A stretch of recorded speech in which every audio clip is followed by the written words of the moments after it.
Children of the Most High God, I pray that you guys have had an amazing, amazing, amazing day.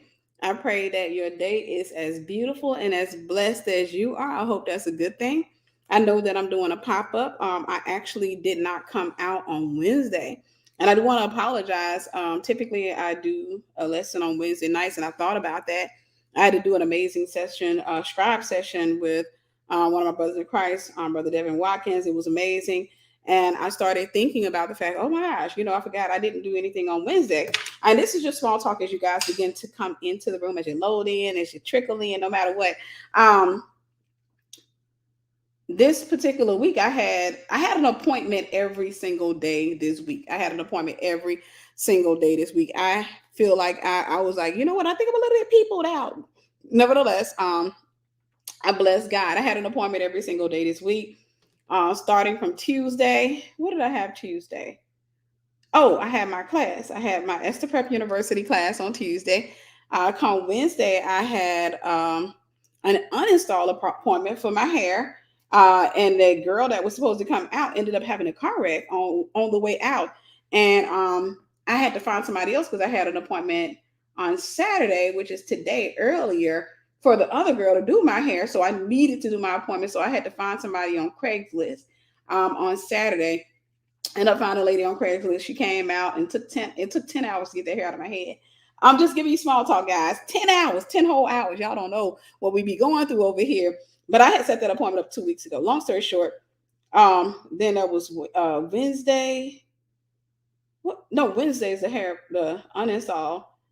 Thursday was what? Thursday was nails. uh, uh, uh, uh, uh, Friday, I had a lash appointment. All this stuff I set up about 2 weeks ago, not realizing I set them up like I literally set them up in the line. But that's neither here nor there. I'm just saying that's why I didn't go live on Wednesday. Wednesday, I was sitting in front of my computer for 10 hours from 3:30 when I found a girl. The only appointment she had open was at 3:30. So I had to pretty much spend the rest of my day getting that taken care of. Nevertheless, I'm here. Thank you, thank you, thank you. Right. You honestly, you need those moments and what have you. I've been working so hard. But I went ahead, I got all that stuff taken care of. Today was the last day. The young lady came out, did my hair. She loved working with her, had a lot of fun talking. But we had a conversation today that kind of spiraled, made me want to talk about this. We started talking about sex, right? We talked about sex and what have you. And one thing I want to do is I want to remove the stigma. I do know that a lot of times when it comes to kingdom things, when it comes to Christianity, a lot of times we're afraid to talk about sex. We're afraid that this conversation can go left. And, it's easy for a conversation about sex to go left if your heart is left. But for the most part, at the end of the day, we have to learn to take the nastiness off sex. We have to learn to take the stigmas off sex because there's nothing wrong with sex. What's wrong with sex is what you do with it, right? So if you're having sex outside of marriage, then you are moving outside of the will of God. Do me a favor. Be sure to like. Be sure to share. Please don't keep this to yourself. Please don't keep this to yourself. I love when people come in. I love when y'all are sharing. I love when you guys are engaging. So I pray that you guys will engage on tonight. I pray that you will share on tonight. Like I said, this is a pop-up, and whenever you're doing a pop-up, a lot of times you won't have the people coming in initially because a lot of people don't see. So do me a favor. Be sure to like. Be sure to share. So we started talking about sex. We were talking about different things, and one thing we talked about, and I wanted to kind of deal with this really quick. We talked about. She mentioned to me. We started talking about what they call the whole phase. Now I don't know if you know what that is, but it's typically when you're young and you're out here and you're just kind of what they call soaring your royals, doing all those crazy stuff, what have you. And she was saying, hey, I never did that, and I was like, well, I definitely had mine. I said, I think the 8 years, circa when I was 18, 19, I said, I would get in a relationship. It didn't work out. I tossed the dude and beat into another relationship. And if it didn't work out, if he got on my nerves, I was tossing him or what have you. I didn't understand what the enemy was doing. I didn't understand spiritual warfare. I didn't understand spiritual anything because I wasn't saved. But she had mentioned to me, she said, my sister always says, I think everybody should go through their whole phase. And I was like, actually, they don't. I said, I'm going to, kind of explain. And, like I said, we had a really good conversation. I love it when she comes out. We always have a good conversation. But we had 6 hours of 5 hours of conversation or what have you. But when you're on the carousel, I love it. The wild child phase. I love the nicknames. I got me cracking. But we were talking about that, and I was telling her I want to share with you what I shared with her, and that is I was telling her that a lot of times, what that does, and I don't think a lot of people realize that phase. When you're doing that kind of stuff, it actually ruins you for marriage. It actually ruins you for marriage. And when I say ruin, I'm not talking about, and forgive me for being candid. Remember, these type of conversations, they are going to kind of be a little bit broad, and they will kind of come against your religiousness, right? So if you happen to be one of those people that don't like discussions of sex and vaginas and penises, then it's probably not going to be for you. Or you can sit in until that fear, until that thing breaks, right? But I was telling her, I'm not talking about it ruins you. I'm not talking about the walls of Jericho. I'm not talking about your vaginal muscles and stuff like that. I'm more so talking about it ruins you mentally, it ruins you emotionally. And not only does it do that, but what it does is it causes you to have one of the greatest enemies to marriage. Y'all, y'all gotta like and share.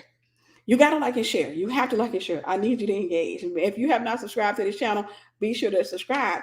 I told her, I said, it actually ruins relationships. And one of the greatest enemies to your future spouse, one of the greatest enemies. And I can tell you, I'm going to let y'all guess it over here.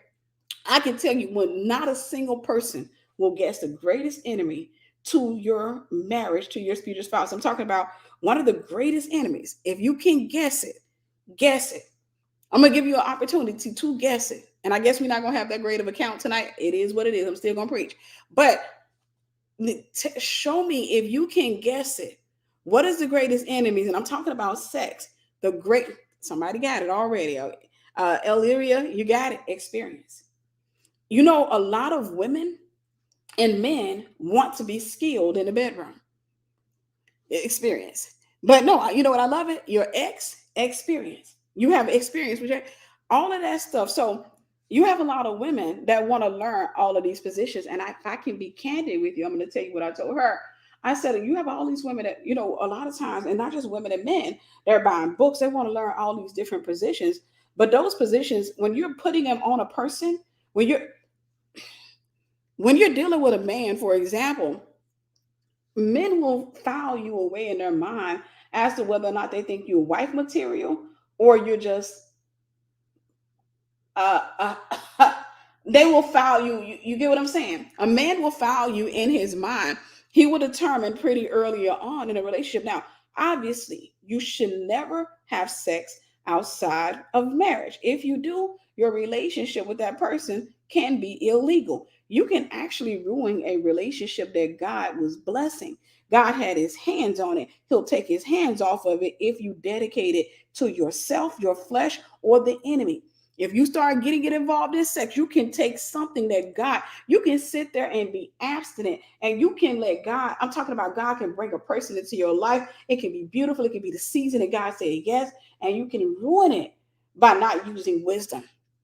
You can ruin it by having sex with that person. You can ruin it because right then and there, the altar that you erected there, remember, there are three kingdoms. There's the kingdom of God, the kingdom of darkness, and then there's the kingdom of man. But the kingdom of man is a mediator. So either as the kingdom of man, because we're spirits, now there are two spiritual kingdoms. Because there are two spiritual kingdoms, whenever you present your body, I need you to hear me, you're either presenting it in the kingdom of God.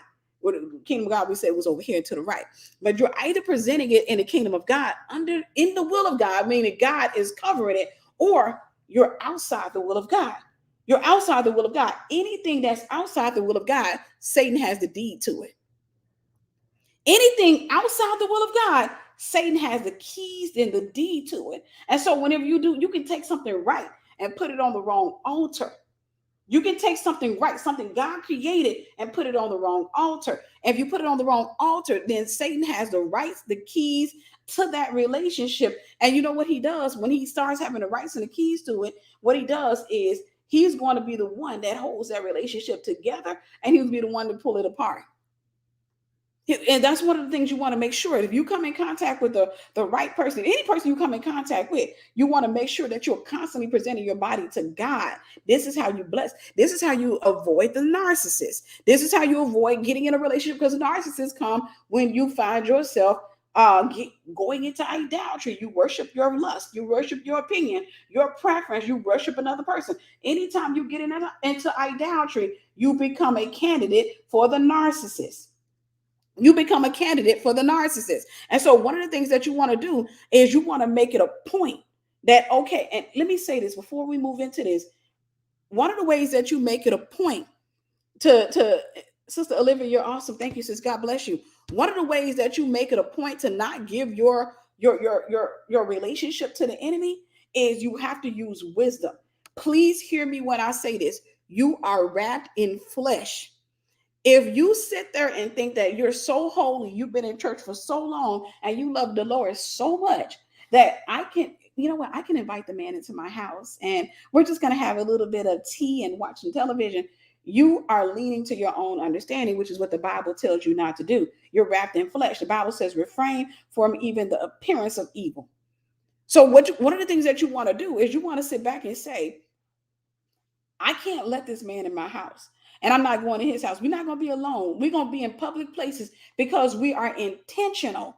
Because in the midst of a moment, in the midst of you being alone with a person, it is easy. It is easy for you to cross the line because you're wrapped in flesh. And your flesh, the Bible says the flesh and the spirit are contrary to one another. Your flesh is not going to say, I worship you, Lord. I glorify your name. Your flesh going to say, I want this. I want to I want to be pinned. I want this. Your flesh is always talking.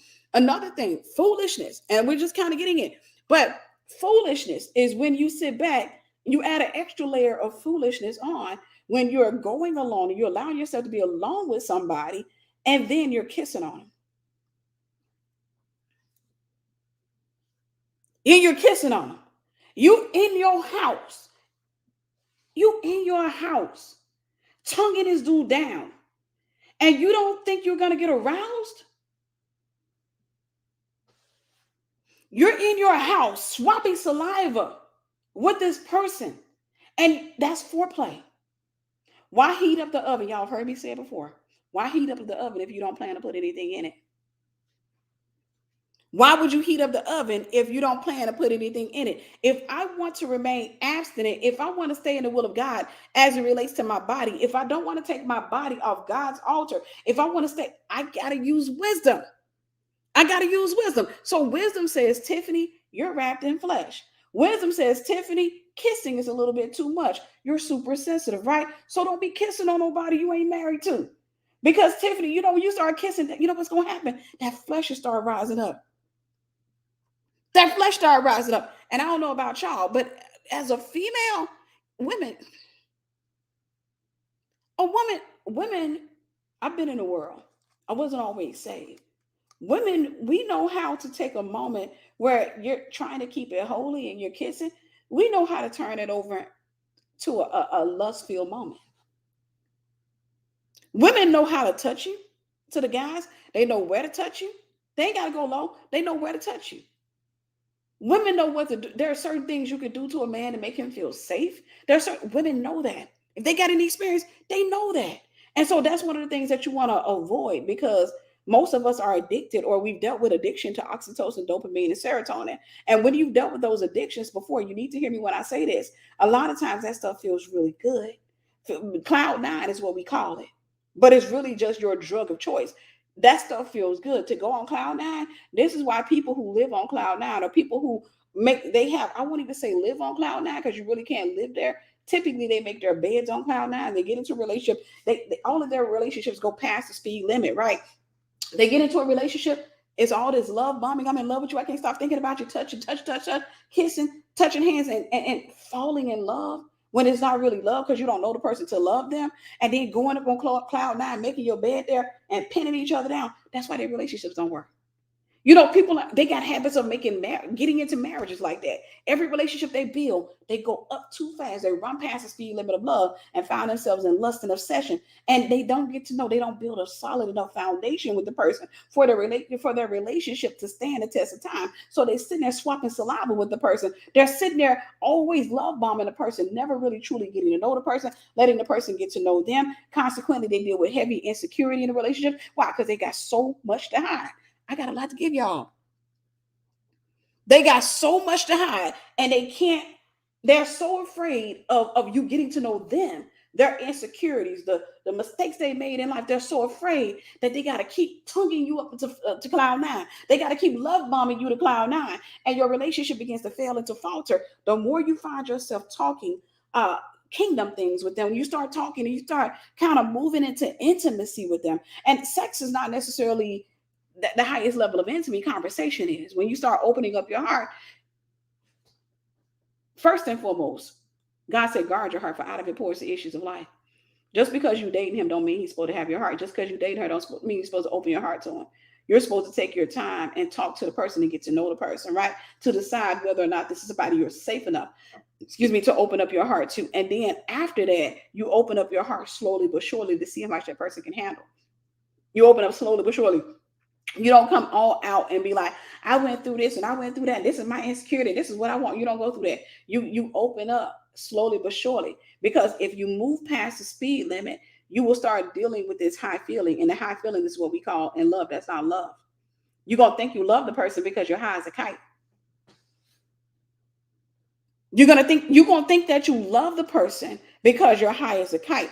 And typically, whenever you get to cloud nine, you have the ascension of cloud nine, and we are always trying to find another way to ascend more, trying to see how high we can go with this person, right? We're trying to see, and we call that chemistry in many cases. We're trying to see how high can I go with this person? So he touched my hand last week. That felt great. But you know what? That gave me butterflies for the week. So every time I think about the fact that he touched my hand, oh my gosh, I get butterflies. But over the course of time, if you know anything about butterflies, natural butterflies, they have a short lifespan. They're gonna start passing away. They're gonna start hibernating, all that other stuff. The butterflies not gonna last. I need them again. This is for cloud nine addicts. I need that again in order for me to feel love. Otherwise, I feel insecure. That is a person that doesn't know how to have a relationship. That is a person that doesn't know how to have a healthy relationship, because they feel like, I need those butterflies again. They don't like the stable or the stability of a healthy relationship. They get bored in that. They're so used to having narcissistic relationships with people. They're so used to having broken relationships with people. They don't know what to do when it gets to that place of normality. So when they start going up this ascension, when they get to that place of leveling off, they don't know what to do. So typically in relationships like that, you're going to feel like, okay, touching his hand or touching her hand wasn't enough. I need to do something different. So then you arrange something and again, hey, what you doing? You want to hang out? You keep touching each other. You keep involving sensuality into your relationship. You keep finding yourself, you get around him and now you want to touch his face. You get around him, now you want to hug him some type of way. You get around him, now you want to kiss him softly on his lips, because you keep trying to give him something to go back and lay up in his bed and stare at the ceiling and think that he loves you. But that's not love. That genuinely is not love. Love is you getting to know a person and loving them, having God's heart for them, loving their insecurities, loving the things. I'll say this. I was talking to a sister in Christ earlier. Y'all, are y'all sharing? Do me a favor and like and share. I was talking to a sister in Christ earlier, and she said to me, she started talking about when I had made another friend. She said, I'm not gonna lie, I had that moment where I was like, well, look like she got somebody else that's close to her, what have you. So I guess, and then she said she laughed and she was like, I want to see how long this lasts. And she was talking about, she said, the thing that I love, she said, what's funny to me, like she said, your flaws are hilarious to me. Like the stuff that you do, like your quirks and stuff that are hilarious to me, but they could be annoying to other people. And I said, yeah, that's how you know a person is called to your life.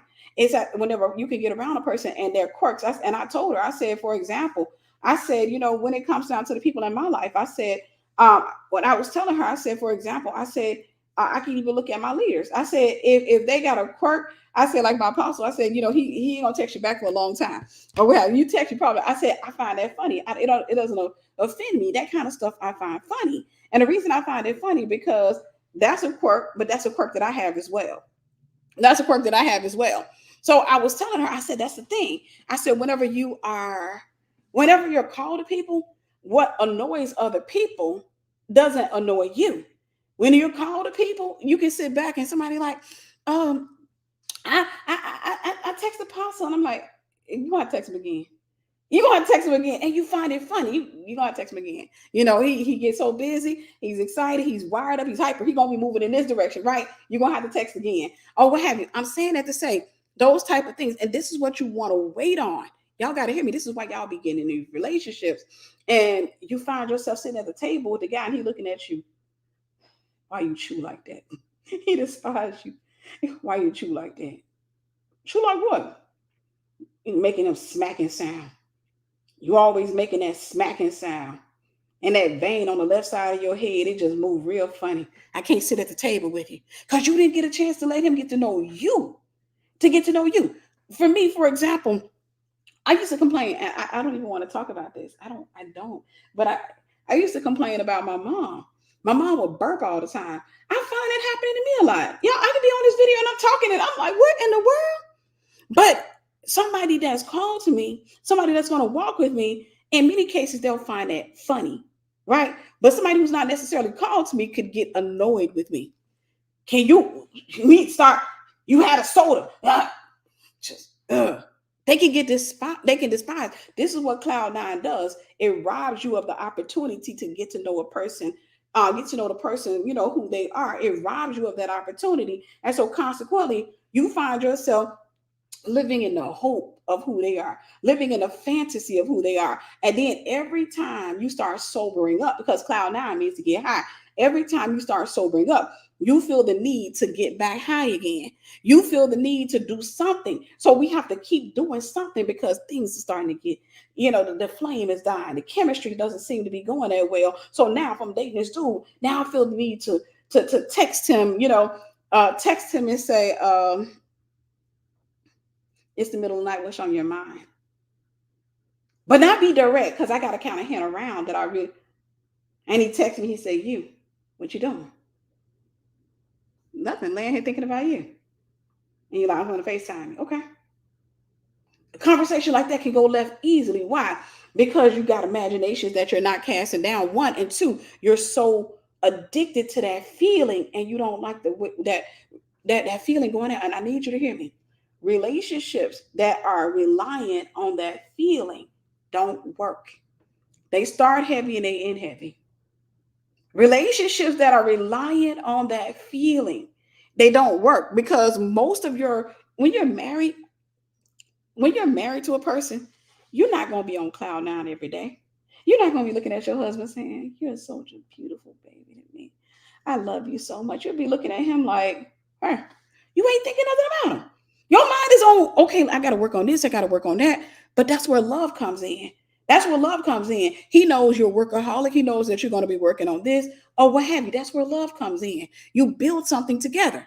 But if you have to have that feeling, this is what happens in relationships like that. If you got to have that high feeling all times, you get married, your relationship is doomed. Your relationship is doomed. You get married and he's sitting up over there, he ain't making you high. Am I ugly to you? What the heck are you talking about?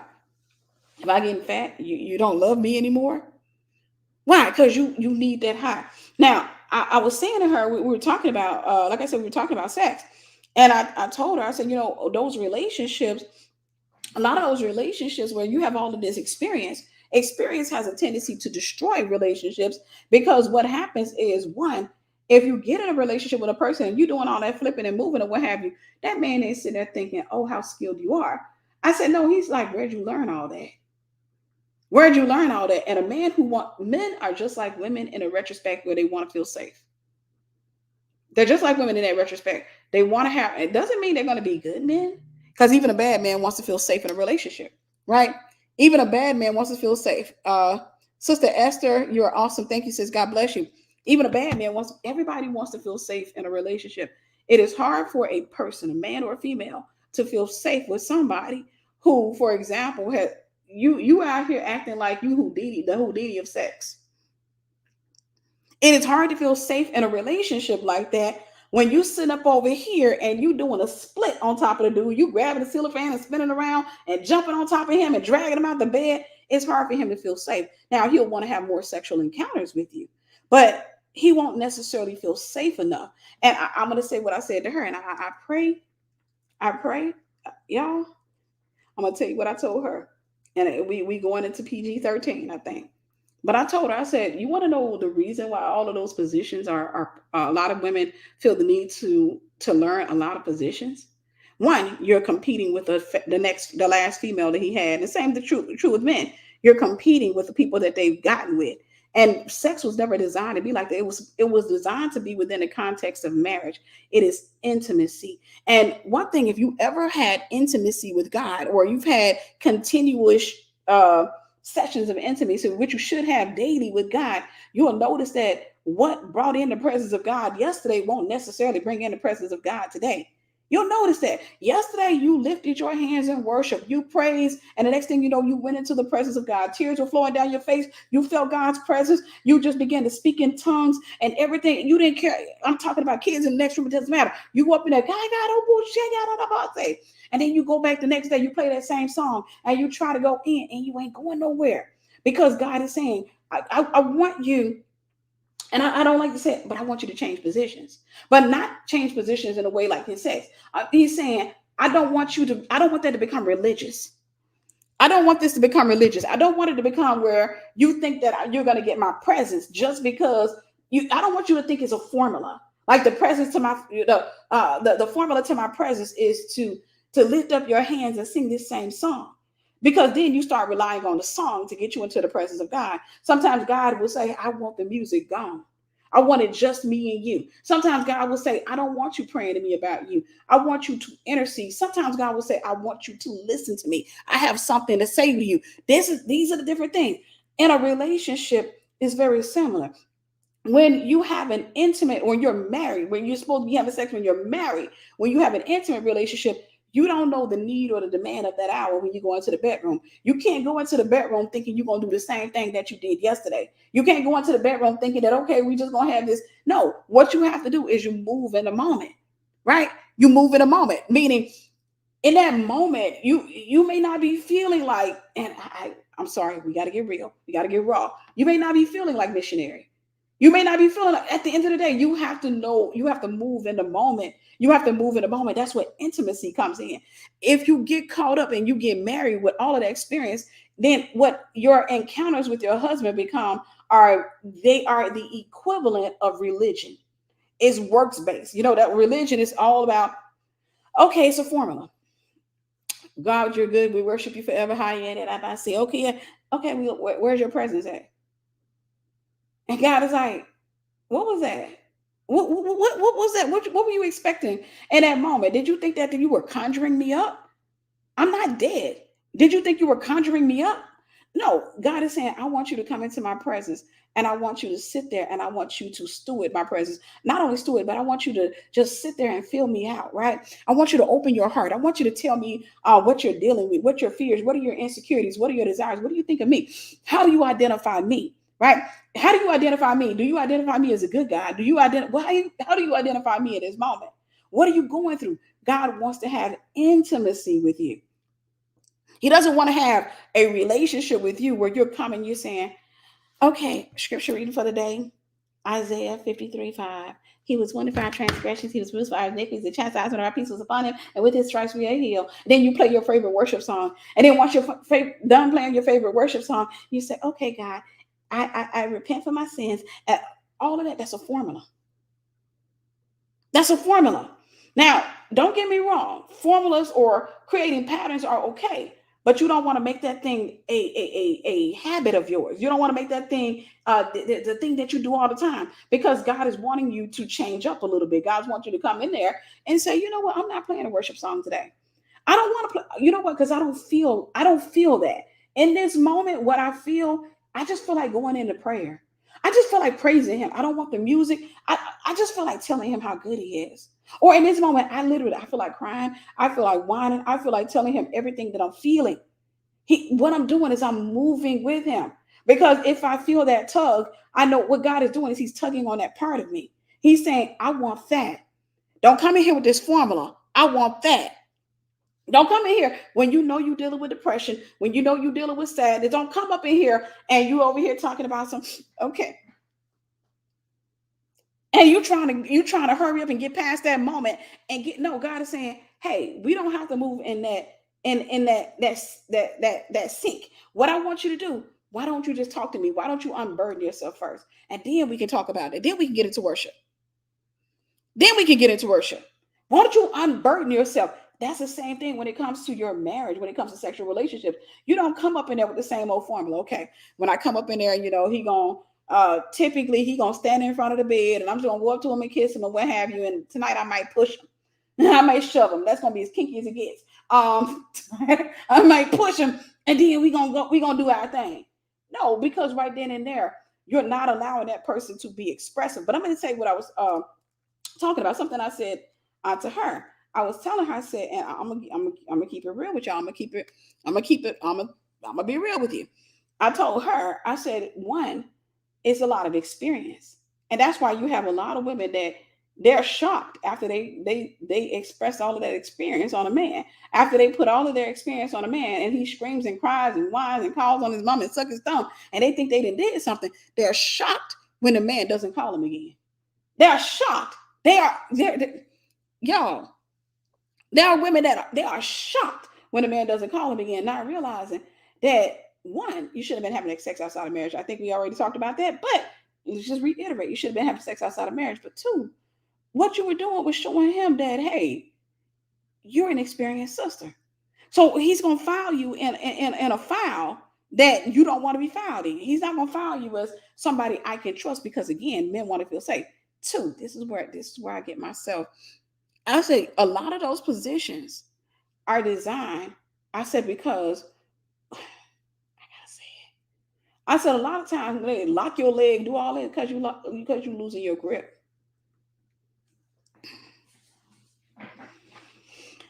I thought we had 500 folks on here by now. I really did. I said they gonna share, but it's okay. Y'all getting quiet on me. It's okay. I said a lot of that is because you losing your grip. Because a woman's vagina was designed to conform to one man. I don't know if we know that. It was designed to conform to one man. I said it was designed. Now, it's a muscle. It always comes back into shape in most of the cases and stuff like that. But a muscle can be weakened, and we already know that. A muscle can be weakened. I said, if a woman is out here being promiscuous, right? Sleeping with multiple men, she go over there and she get with hung like a horse Harry. And she go to messing with Harry constantly. Most men are not hung like Harry. Most men are not hung like Harry, but she keep messing with Harry. Harry's gonna develop an appetite for her. And I know what spawned the conversation. We were talking about, I don't know what spawned it, but I remember she was talking about, she mentioned these things that are these pumps that men are using to enlarge their penises. And I said, that's some messed up stuff. That's some messed up stuff. When you feel like you got to go out there and buy yourself a pump, I said, that's some messed up stuff. I said, but you know what? That's what promiscuity does with a lot of men and women. It brings insecurity. There is a such thing as being sexually insecure. It brings a lot of insecurity in the bedroom. And insecurity in the bedroom typically looks like what do you call that word? It's over something. Overcompensating. Overcompensating in the bedroom. You trying to figure, okay, this man is fine. He done had his fair share of girls. So he done seen a lot. So I want to make this a memorable experience. So now you flipping all over the place and you doing all kinds of great stuff. You done bust a light bulb over the man's head. You set up over there because you're trying to show him, you're trying to make him think. You want him to go back and tell his friends, shit, freak, man, that girl had me crying. And a lot of times women think that that's going to make the man marry him. No. And let's say you do get married. You do get married and you got all of that experience and you're learning all those things. This is why there's a season. There's a season where you need to be pure. You got to be pure to all the way till you get married. But if you come into marriage and you didn't allow yourself to be pure too long, and you come to marriage and he performing all that crap on you and you performing all that crap on him, and y'all acting all experienced, y'all create a lot of insecurity. And I want you to tell me if I'm wrong, because I've been married, and I'm gonna tell you, typically what happens is it ends in pillow talk, and the pillow talk typically sounds like a whole lot of questions and interrogation, because that person starts having on his mind, where you learn all that from? Y'all don't want to. Okay, I'm not scared to talk to y'all about sex. Okay, I ain't scared. I'm gonna talk to you. We're gonna talk about that person while you laying there and y'all looking at the ceiling and loving on each other and hugging on each other. Pillow talk should not be about your past. It's okay to talk about your past with a person, but that's something that you should have discussed before you got married. But that person is literally sitting there having a thought of, wow, that was enjoyable. Where the heck did you learn that? I ain't never seen nobody do no mess like that before in my life. So he bring up a conversation. So I know this is kind of, and we talked about this before. Let me ask you a question. How many men you been with in your life? Y'all looking at me because you know you've got that question before. You looking at me because you know you got it. You got it. How many men you been with?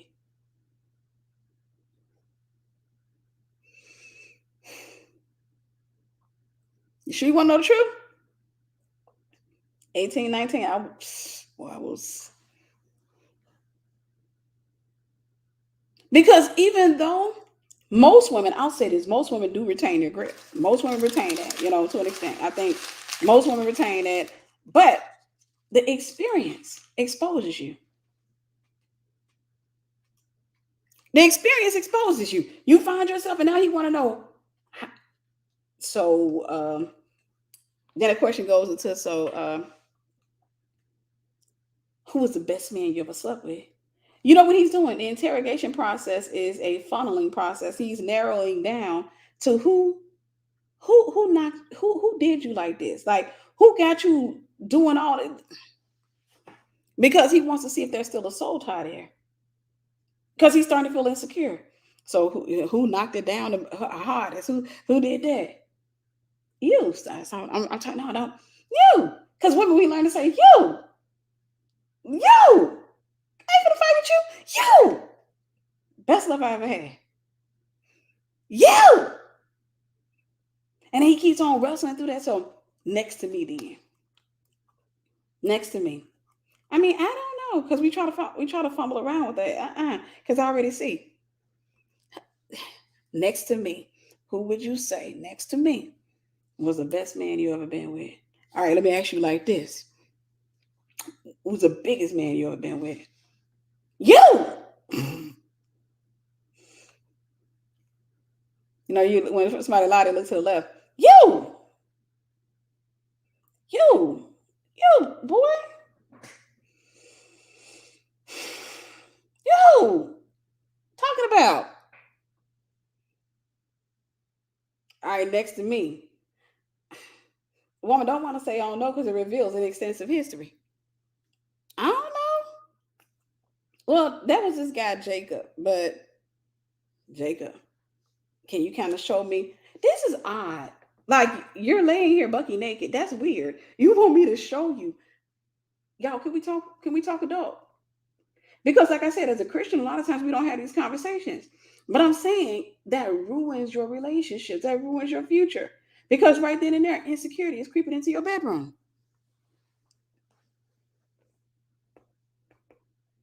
Insecurity is creeping into your bedroom. Because in that moment, and then now you over there asking him. So how many women you been with?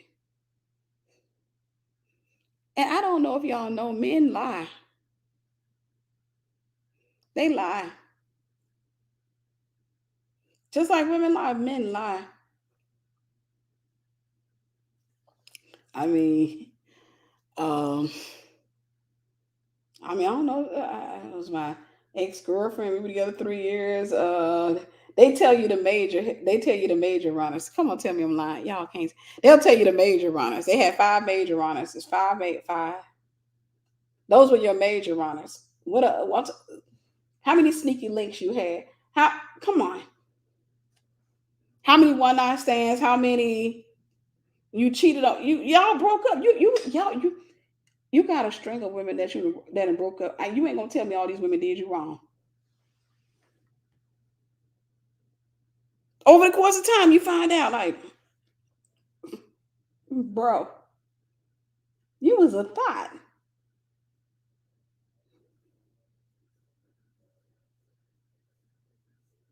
You was a thought. How many people you sampled? How many folks you was out there? You was sleeping around.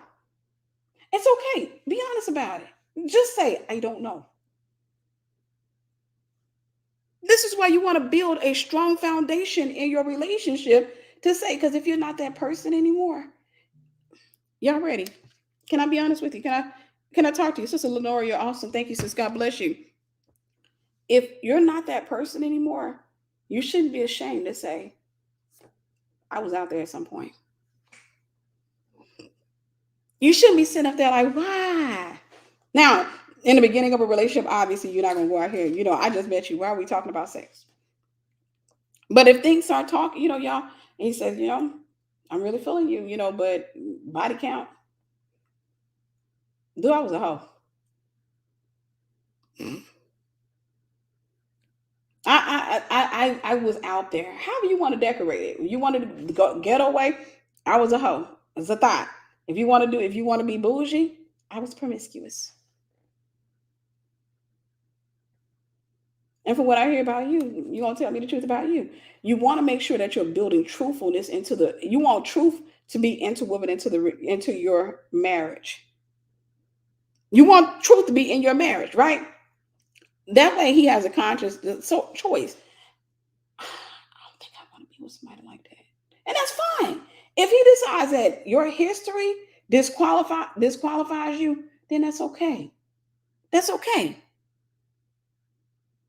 And I'm gonna say this, and I'm gonna say this loud, I'm gonna say it with my chest.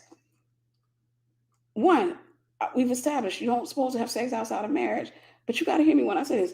Some of you, and I know I'm not talking to everybody, because I know some of you are already on this abstinence journey. You have to allow God to purify you. And when I say purify, I'm not just talking about taking the soul ties out of you. I'm talking about He has to clean your cachet.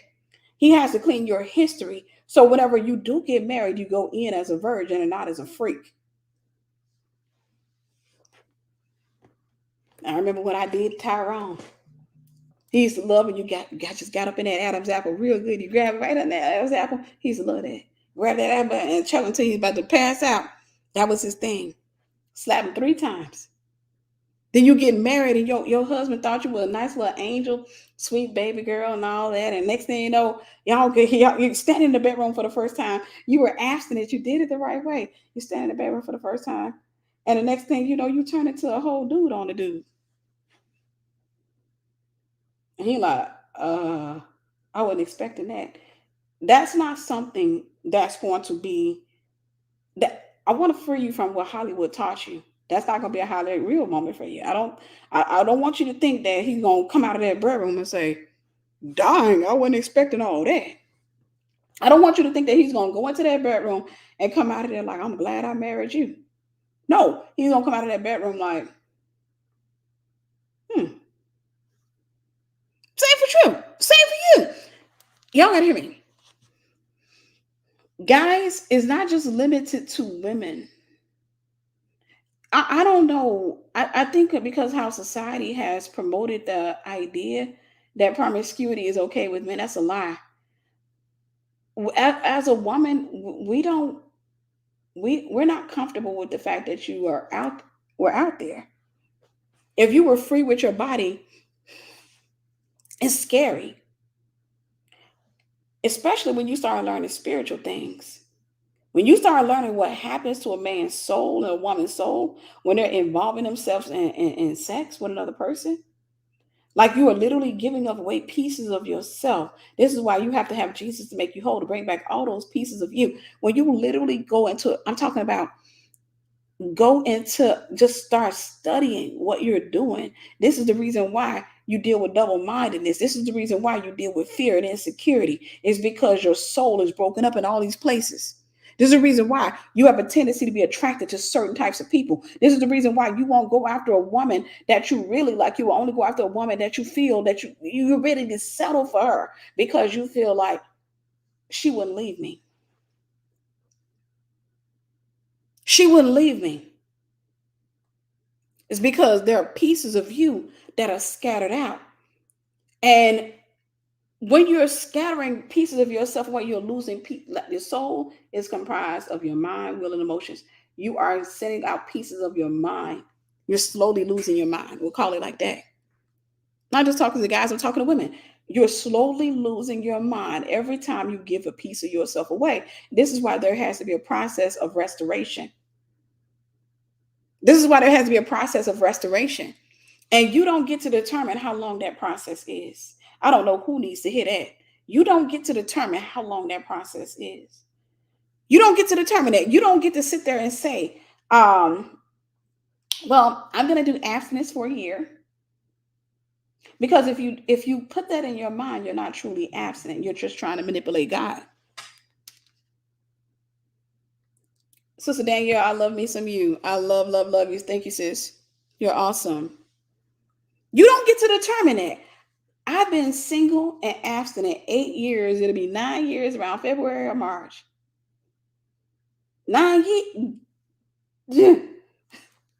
But I you know why? God, I'm gonna go there. God took me through a process. He took me through a process. He had to purge me, not just of men that I had sex with, but he had to purge me of things and traumas that I've gone through over the course of my life, sexual traumas. He had to purge me of a lot of unclean spirits. He had to take me through a process of purging. This is the preparation of Esther. This is the preparation of Esther. He had to take me through a purging. He took me through a journey, and I need you to hear me when I say this. I need you to hear me when I say this. During that process, God did not want me to be entertaining men. I don't know who needs to hear that, because I can't tell you how many Christians I know that will not be single, won't be single, just refuse to be single, got to have some dude in their ear at all times. Got 2 months between every dude. 2 months between every dude. Not allowing all of these voices of these guys, pieces of them to come out of you, not allowing themselves to be fully purged of their past, but still just sitting there, constantly got to hear a voice. God said, Tiffany, I want you to hear my voice. I want to be the voice of authority in your life. I want to be the voice of authority. I want you to get intimate with me. I want you to learn. And I had to go through a process of that. I realized I didn't know anything about intimacy. I didn't know anything about, like, there was no way, if I hadn't gone through that process, any marriage of mine would have ever lasted. I would have stayed in that cycle of divorce. I would have stayed in that cycle, because I would have been sitting up there going into relationships and expecting, okay, let's have another moment where we go on the cloud nine. God had to teach me intimacy, and he took me on that journey, and he taught me, he said, I'm going to teach you how to test the spirit. And I want you to understand that, y'all hear me? Soul ties typically develop after 3 days. He took me on a process. I started getting rid of dudes in 3 days. The 8 years that I've been single, I've probably talked to 4 dudes, and they did not last 3 days on my phone. I think I had one that lasted more than 3 days. Probably about less than a week. I can tell you that much. Because my objective is not to get a man. Getting a man is easy. Anything that comes with God or comes from God requires a level of sacrifice. I had to sit back, and it's like when God brought the animals to Adam. He bought the animals, and then after he bought the animals to Adam, he turned around, put them to sleep, and he brought Eve to Adam. And Adam had to identify the animals. When Eve came, he had to say, he said, bone of my bones and flesh of my flesh, showing he knew he was qualified. He had the sight, the insight. He had the revelation to be able to say, that is my wife. If God had bought a donkey before him and they go, yeehaw, he said, bone of my bones and flesh of my flesh, God would have said, go back to bed. Go back to bed.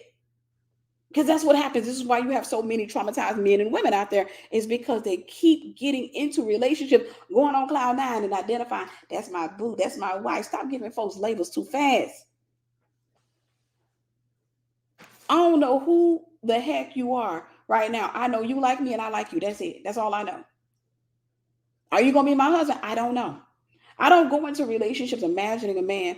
I haven't even been in a relationship, but I'm saying I wouldn't go in imagining that he's my husband, imagining that we're going to get married, imagining that we're going to have babies and we're going to live happily ever after. No, if I'm talking to a guy, I'm trying to see who he is rather than me telling myself who he is. Who needs to hear that? Rather than me telling myself, this is him, this going to be the man that I marry. We're going to have, oh my gosh. Rather than me doing that, no. If I'm talking to a guy, I'm coming in with question marks. Who are you? Who sent you? Did the Lord send you? Are you led by your flesh? What do you want? Because I'm not trying. You need to hear me. I'm not trying to build a bunch of soul ties with dudes and have to keep going through a process of healing. Some of y'all, the reason that you haven't got your husband yet, or the reason you haven't got your wife yet, is because you keep having to heal. Every time God heal you, you get to a space of freedom and peace. You still didn't get the revelation from your last failed relationship. You still keep going in sensual. You still keep going in a rush. You still keep going past the speed limit of love. You're moving too fast. You're not taking the time to say, I want to get to know this person. Let me build a solid foundation so I can learn this person's personality, their quirks, and I can see if this is somebody. I have time to pray about this person. I have time to get to know. So I can see if he starts chewing, and he can see if I start chewing, if I chew like Mr. Ed to him. If I'm over here chewing and he looking, he can sit back and say, oh, that girl annoying me. I can't. That ain't for me. And that's okay. That's okay. Because at the end of the day, the objective is not to get married. Because some of y'all, you're idolizing weddings. Ladies, ladies, you idolize weddings. You want to be married so bad that you can't stop thinking about the wedding. You can't stop thinking about what you're gonna wear, your colors for the wedding. You done picked all of that out, but you ain't got no therapist. You ain't got no healing. I'm not just talking to the lady, I'm talking to the dude as well. A lot of men don't get therapists. Ain't got no healing, no mentors, no nothing. But you want to get married.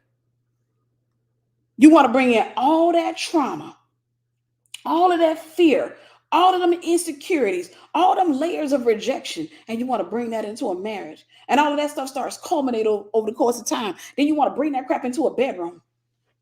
Fear and insecurity and rejection, when it comes into a bedroom, it typically shows up as high level perversion. Shove that up my butt, if you will. This is Nature Valley. It's crunchy. You just don't. Why you want all that happening to you? Why are you doing all this crazy stuff? Because you're afraid that you're not going to be able to satisfy me. You're afraid that I'm not going to be happy with you and that I'm going to think there's somebody in my path. No, you got to heal from that.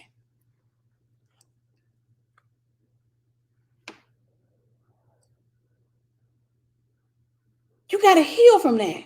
Because you don't understand a lot of the stuff that these ladies, a lot of the stuff that guys have done, it came from a place of insecurity. It came from a place of insecurity. I want to outdo the last dude that you did. I want to outdo the last dude that you did. It came from a place of insecurity. You just bite my forehead. What the heck was that? What in the world? What? Another thing I want to make sure that I mention is this: the purpose of purity is to not only process you, um, to purify you, to purify not just your soul, but to purify your perspective. But what God wants to do is He wants you to find Him and find yourself. Because a lot of relationships fail because you keep introducing people to the part of you that you became and not who you really are, because you have yet to meet who you really are. Did that make sense? You haven't met yourself. And so anytime you get into a relationship, you're constantly introducing the person you're in a relationship with to the you felt that people favored. You keep introducing them to these personalities that don't belong to you. Or I can tell you from having been in the world, you know, I identify sensuality real easy. Sensuality I identify really easy because a lot of times that's insecurity in a male. I call it what it is. Sensuality in a male typically is insecurity. Is when the man doesn't feel valuable enough. He doesn't feel like what he has to offer is good enough. And so consequently, what he does is he tries to distract you with sensuality, licking on his lips, biting on yours, staring you in the eyes, rather than, hey, clean that stuff up. Let's talk. You got time for let's talk about lift your head up. Look at me. What's up? Let's talk. What's going on? Tell me about you as a person. You tripping. That's insecurity. I don't know if y'all, I don't know. And please don't think, oh, that's so cute. No, insecurity ruins relationships. Uh, because he thinks his value, he thinks the only way he can lock you in is he has to hurry up and build a soul tie with you through sex. He has to develop that with you before he can start revealing his personality. I gave y'all a revelation, if I can get the word out of my mouth, and you don't even realize it. A lot of times it's insecurity. Not, he's never sat down and truly opened himself up and talked to a woman and said, hey, this is who I am. Or he did it before, but he got hurt with the woman he did it with.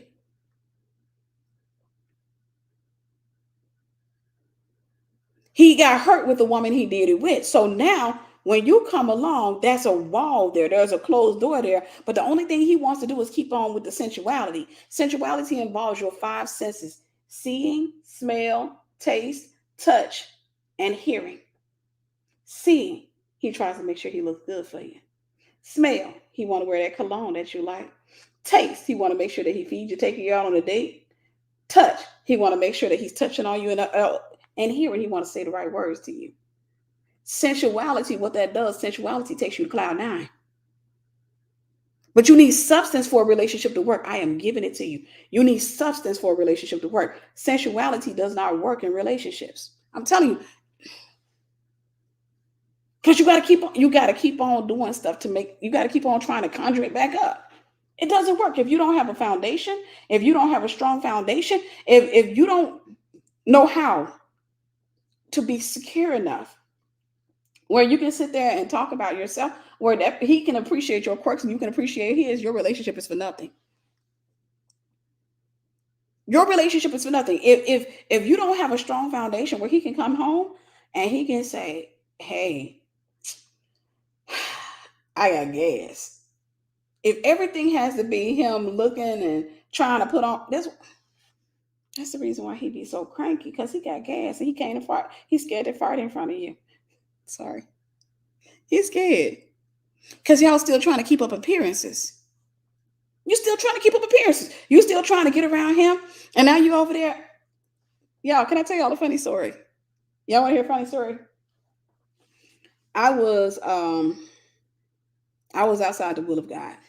And if you don't know, I got married twice. Back when I was broken and a hot mess and what have you. This is why God uses me to speak on these matters or what have you. And were we married at that time? Yeah, we were married. We were married. Minister, we were married. And we had just got married. We were still newlyweds. And I went to Germany because he was in school in Germany and what have you. So I went to Germany to be with him. And I was going to stay a month that particular time. I ended up staying 2 months. I ended up getting my job and let me out for 2 months, but I ended up staying 2 months in Germany. So I go there. Now, mind you, we were staying in this house that was attached to a big house. We were staying in this house that was attached to a big house, and he was renting a room or what have you. So, long story short, it was outside, so we had our own key going in through our own entrance or what have you. But when you went in, it was just one big room, and then they had the bungalow. Like you had to go up the stairs to go into the bungalow. So I'm saying that to say everything was in, the same proximity.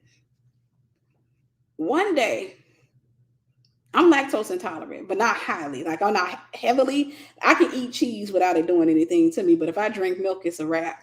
I'm lactose intolerant. Let me make sure I put that out there. Okay, put that out there. I didn't because I haven't always been lactose intolerant, so I didn't know to the degree. I was still kind of. It was still kind of new to my body. Um, One particular day, he left. He went to work or what have you. I got up. I remember I had eggs. I had soda. I had cereal and milk.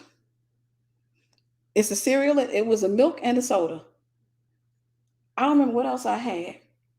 But by the time he got home, that's when the gas started coming. Like the gas started coming.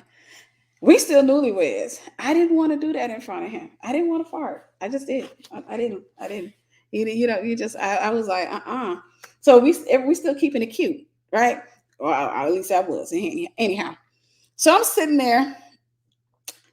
And we all in the same proximity. He's sitting there talking. We having a conversation. I'm literally holding it in to the point where I can hear it, like going. It's going and it's coming back up. Y'all, I ended up. Let me ask you a question. Not everybody's experienced. How many of you, just by a show of hands, have ever experienced gas entrapment before?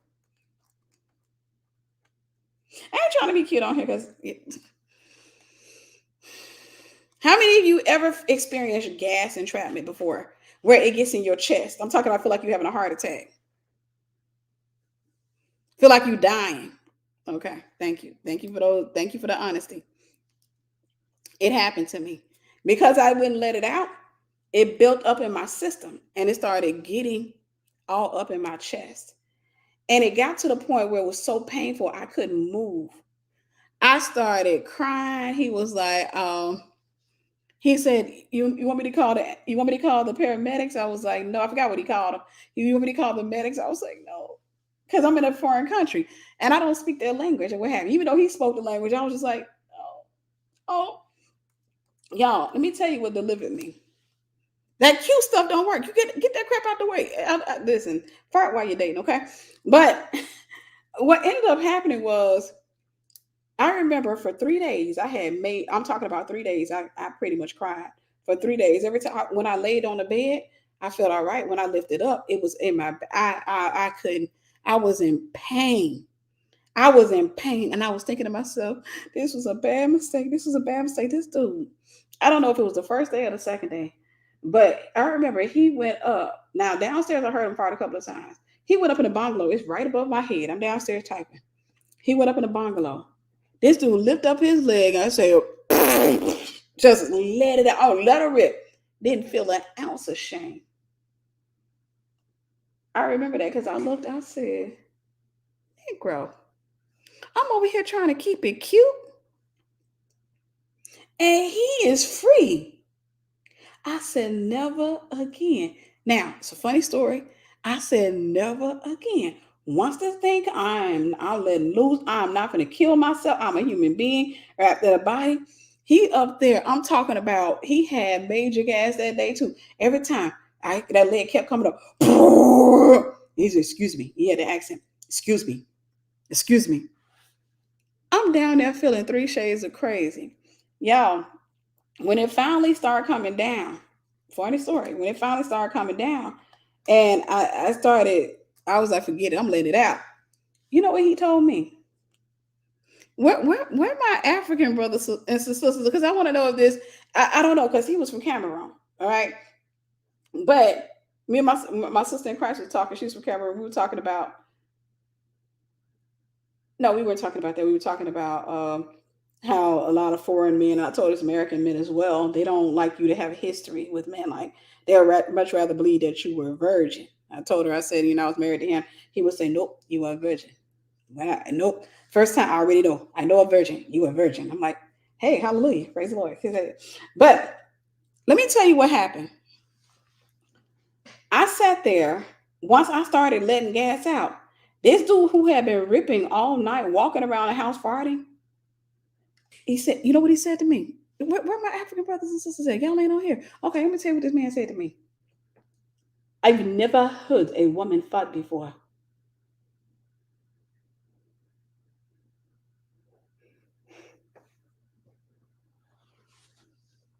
I have never heard a woman fart before.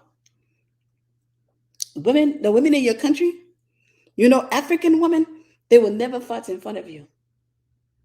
Ah, Tiffany. Oh my goodness, you're a woman. Oh, you're a woman. I never heard. I never heard a woman fart before. I said, well, welcome to America. From that point on, I stopped. The entire time I was married to him, which was 5 years, the entire time I was married to him, he would sit back anytime I had gas. He was like, "Oh, I never had a woman. You're a woman. You felt like a man." Like, uh, I'm not an African. I'm African. I am Americanized. My family been here for a long time, and I'm not dying. I'm not dying, holding it in so I can keep it cute. No, no. You bought that cereal and milk. You did this. So I'm saying that to say you want people to get to know you, and then you want to know that they can handle your quirks. You want to make sure you're building relationships with a person, get to know the person that you are and not who you're pretending to be. Because the person that you're pretending to be is going to come out. This is why so many people get married and their marriages last and they end at year 16, because when they start getting to the place where they're getting older and they can't really control, and they start really the more they let who they are out, the more their relationships fail. Another thought I have coming in is that too, you want to make sure that you're building relationships with people who are accustomed to change, because you're not going to stay the same. I hate to be the bearer of bad news, is the bearer of good news for some, but you're not going to stay the same. I know we're talking about sex. We'll get back over there into that, but you're not going to stay the same. You're going to transition. You're going to grow. Some of the things that you like, you're not going to like anymore.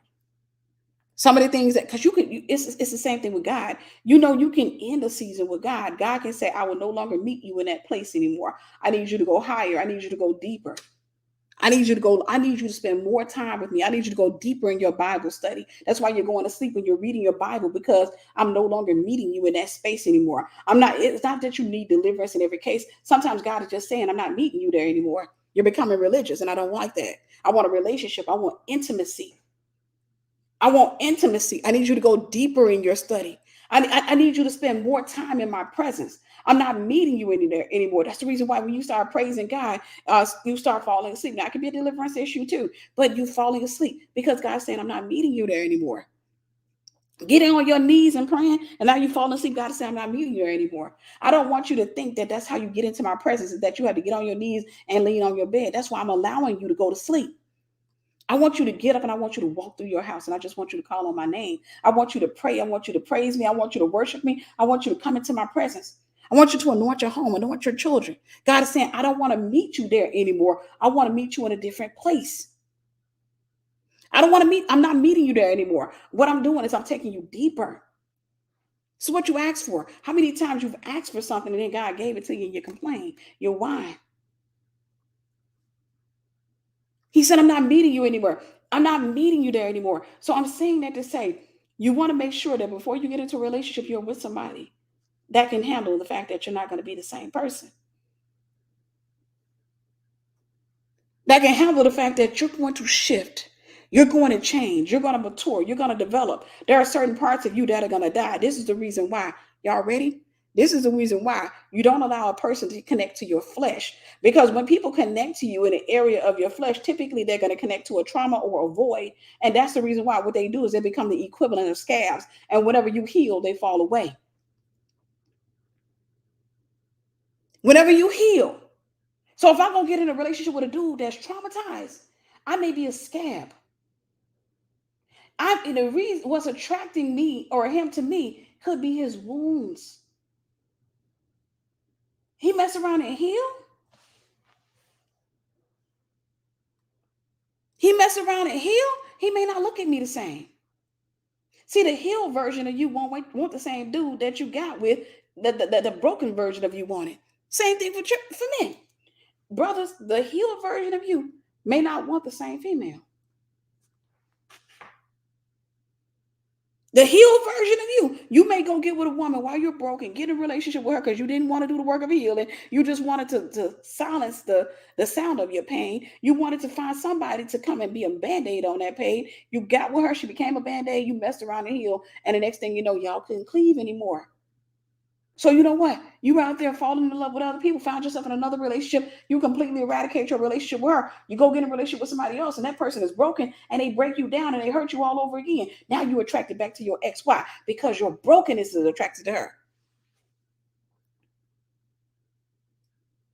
Now you sitting up here. You done got in a new relationship. You done left the girl that you were with, that was with the broken version of you. Went got yourself in a relationship with this girl. Got yourself in a relationship with somebody that's 15 years younger than you. And now that girl don't know how to sit at home. She ain't trying to be. She's not into all that other stuff.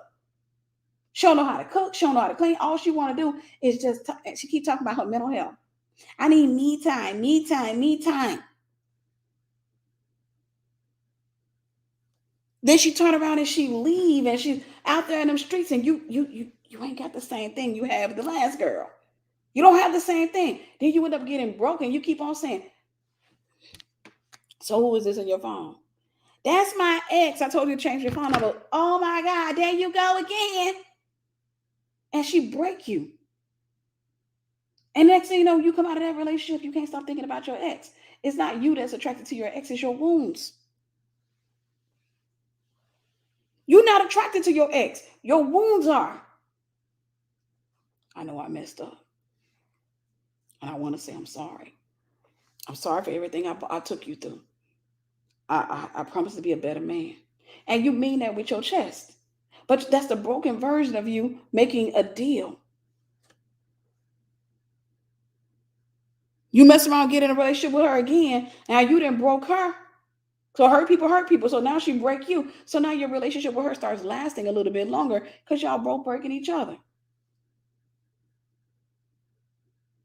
Y'all trauma bonding. She mess around and said, you know what? I gotta heal. Then she started doing heal girl things. And you insecure because y'all not equally yoked. Because she healed and you ain't. She healed and you ain't. And you become jealous of her healing, jealous of her confidence, jealous, and you feel the need to break her down. But then again, if you mess around and heal, you right back out there looking for somebody. You right back out there wanting to get in a relationship with somebody different because the healed version of you is not attracted. I tell people, the broke version of you, the broke version of a dude may not, the broke version of a man may be attracted to you, but you turn around and he mess around and get some money.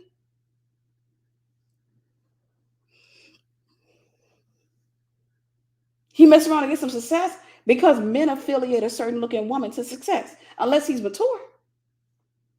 Unless he's healed and mature enough, unless he knows how to prioritize and say, this woman here is amazing.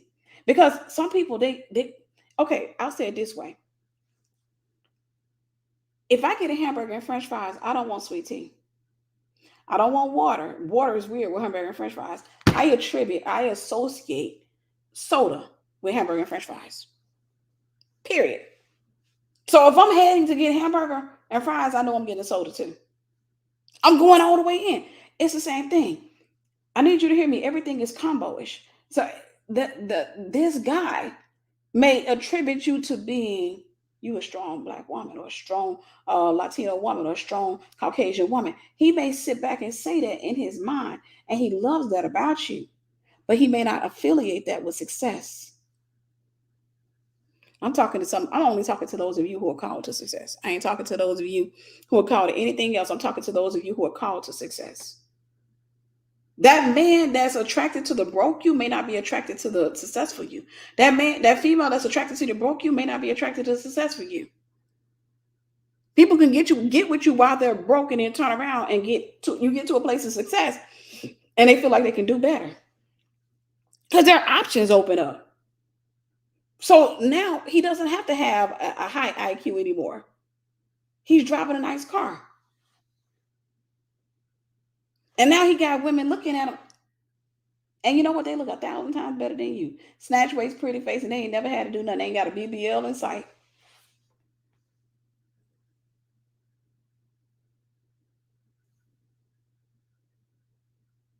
They're good at conversations. They full of soul ties. They know how to bring a man in. And you lose. Next thing you sign a divorce paper 16 years later. Why he out there trying to be with the next girl?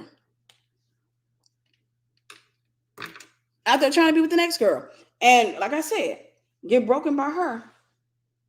Now he looking at you again. He looking at you again. I'm gonna come pick up the kids Tuesday. You don't never want to pick up these kids. Why? Don't play with me. It ain't working out between y'all. And I get it. I know I messed up. No, you broken again. And you know what? I think I deserve better than that. I think I deserve somebody who's healed. I don't think that I need to help nurse you back to health. I'm not here to nurse you back to health so that when you get healthy, you can go get somebody else. When I talk like this, I'm not talking to everybody. There's some people on here that's for them. Because you keep letting not just the females, but the guys, you keep letting people re-enter your life every time they broken. I've seen men do that with women. Woman will dog a man out, go out there, be with another man, and as soon as she sits there and get humbled, she go back to looking for the men in her past. She go back to looking for them. How you doing? You want to come get the kids on Wednesday? Dang, you being nice. Why? Because she got humbled. Now she's broken again, and she needs the security, and she's want to get with you, not so she can be with you for the rest of her life. It's just that the man she want didn't stick around. Y'all, I'm telling you, y'all be wanting me to talk like this, but I have to. I got to tell the truth, the whole truth, and nothing but the truth. I'm saying this to say, I'm just getting back on the topic of sex. One of the things that you want to do is you want to allow God to deliver you from the soul ties of your past. 2, do not bring sensuality in your relationship. It feels good. And if you find that you don't know how to have relationships with sensuality, communicate that to the other person. Hey, I don't know how to have a relationship where we're not touchy feeling. I'm this is new to me. And get off the phone. You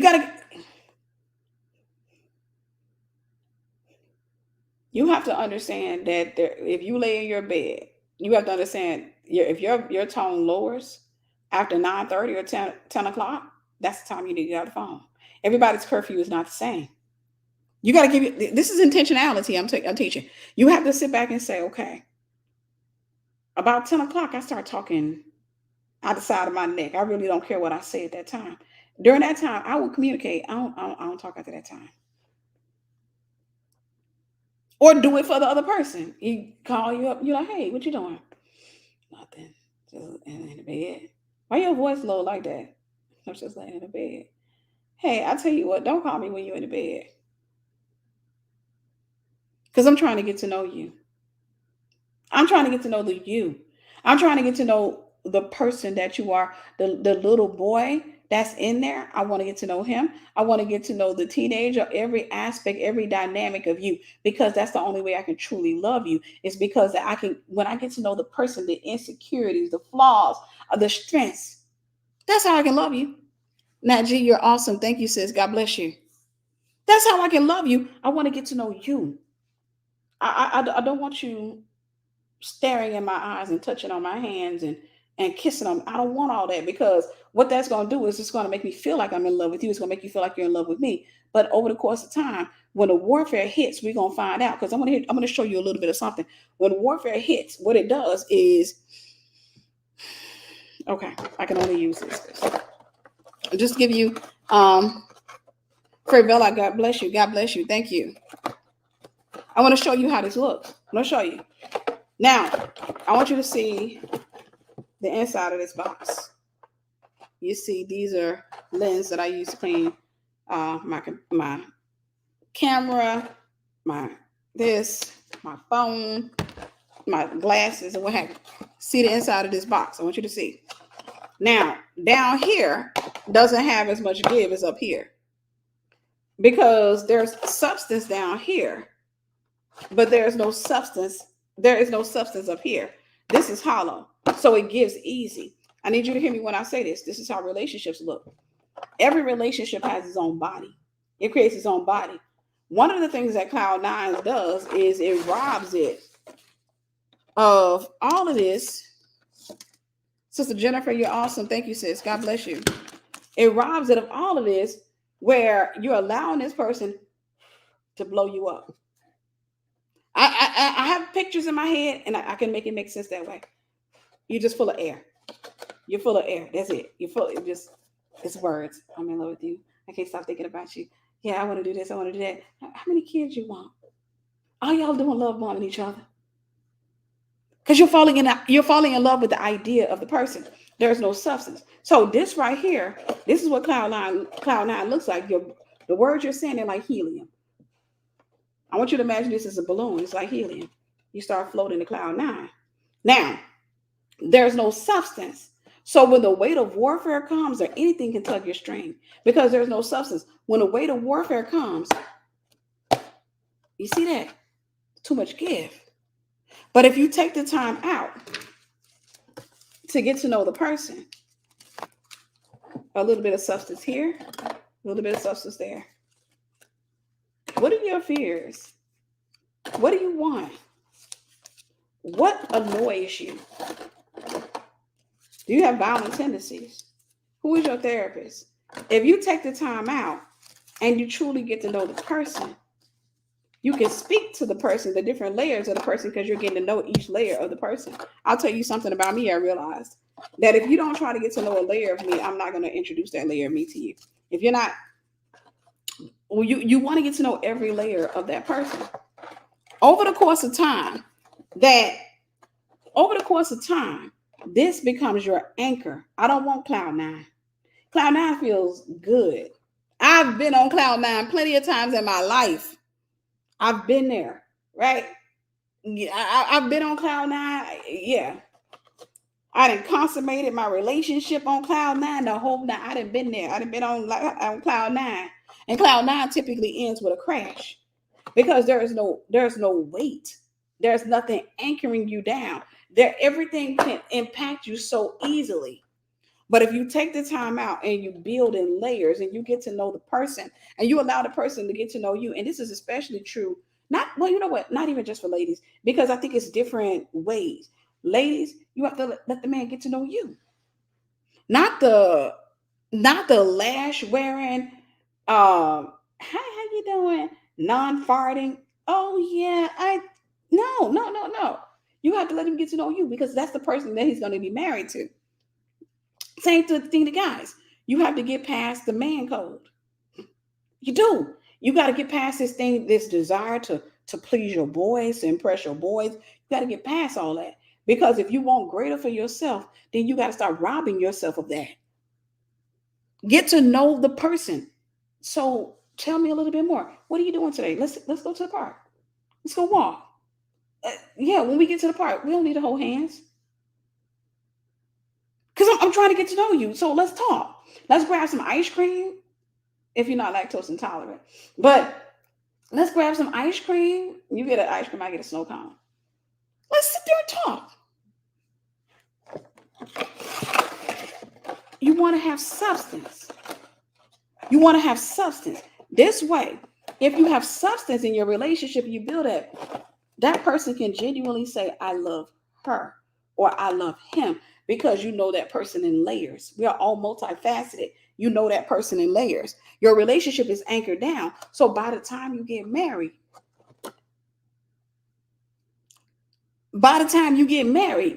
you can go to cloud nine all day long. But you know what? You got something to land on. You got something soft, something cushiony, something lovely to land on. Meaning we can go to cloud nine, but at the same time, when we come off cloud nine, we still friends.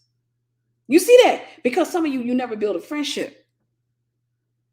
When we come out cloud nine, I'm not walking around feeling insecure because he didn't touch me today. When he came home, he didn't kiss me. Happening again? No, you can be secure enough to say, Hey, dude, what's up with you? You ain't kissing today? Well, we ain't kissing. What happens? You been kissing the boss's butt or something? You can joke. How you got jokes? You can joke and you can have fun, and you won't feel the need to always try to sex yourself back into, because that's not a good relationship where you have to replace conversations with sex. That is not a good relationship. Do you know the greatest sex that you can have with a person is not sex in the bed? The greatest relationship you can have is intimacy. It is very similar to our relationship with God. The greatest relationship you have with God is not you laying prostrate and crying on the floor. It's intimacy. It's you pouring out your heart. Intimacy. When you can lay there and you can talk to him and he can talk to you and y'all are cool like that. And you can sit there and you can be yourself and he can be, that's intimacy. Without you having to hide who you are. So you ain't gonna tell me about your past again. Here we go again. Dude, I told you, you're gonna get mad. So I'm not gonna talk to you about that. I wasn't a virgin when I met you. Okay? I'm sorry. You got here too late. Should have been faster. Sorry. You waited too late. He can come into your life and he can say, I got to know her.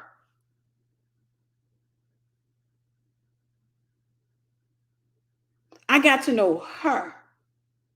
I remember seeing this, and I'm not going to be on here long after this, but I remember seeing this. I think it was Unsolved Mysteries or one of those shows where just getting to know a person, one of the things I want to kind of clarify is that doesn't stop a person from cheating or leaving you, but it lessens it, right?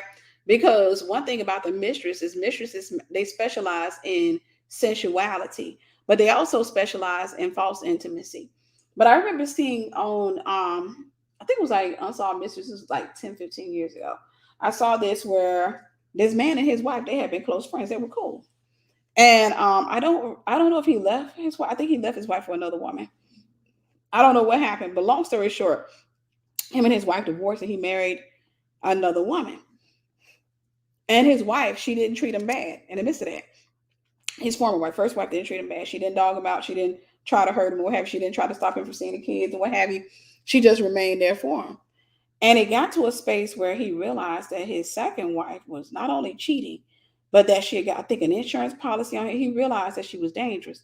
And it was his first wife that helped him to help the police to bring his other wife down because his second wife was responsible for his murder. She talked about how he come to her house and confide in her. They sit out on the steps and he told her, if anything happens to me, just know that she did it.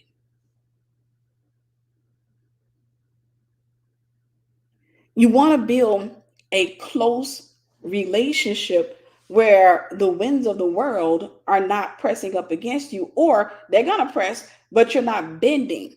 Anytime the winds of the world, you have enough substance. I look at, one of the Hollywood couples that I look up to are Denzel Washington and his wife. I love them as a couple. A lot of people like, I love Denzel. I love Denzel and his wife. I love them as a couple. I celebrate the God in them. You can see that God is with them. They didn't bend to the winds of this world. He in Hollywood. This man can have pretty much almost any woman that he wants. He could have been to the pressures of Hollywood, where Hollywood was saying you need to go get yourself a woman, your wife. We talked about colorism. Me and my sister in Christ came over. We talked about colorism. We talked about how some men, they deal with colorism. They think success means that I got to get rid of my dark skinned girl and get me a light skinned girl or a non-black girl. That's the way that they think. Now, for me, I don't care about race. I don't care. I always tell people, my husband, wife, whoever God sent, praise the Lord. I don't care. I'm not one of those people that care about skin color. But I'm saying that the reality is there are some men who attribute success to that. So whenever they get success, they automatically think, I need to upgrade.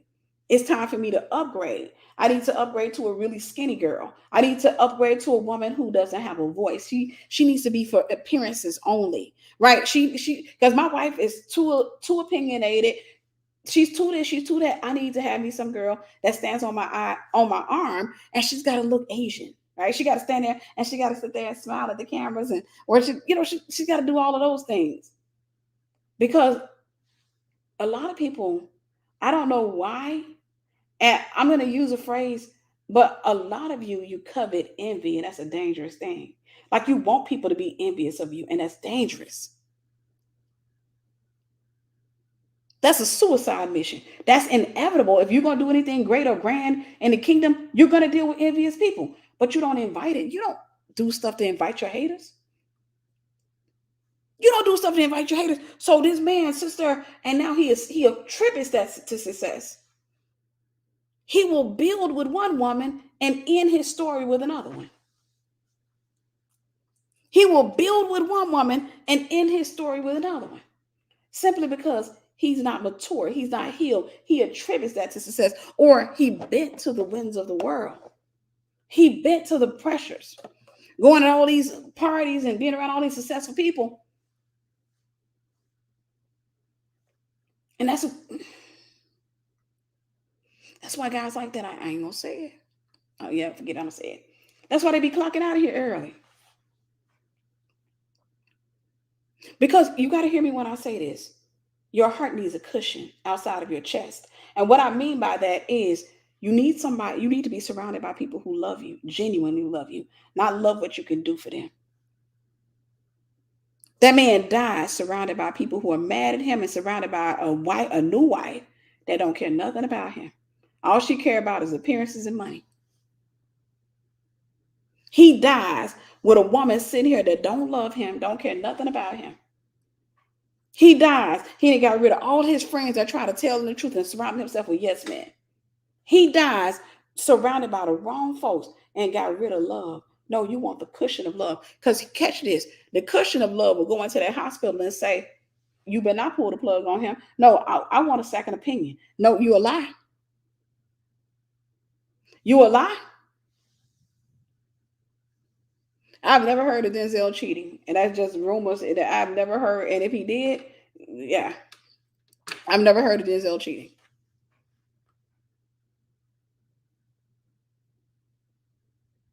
He's more than one of the untainted names in Hollywood.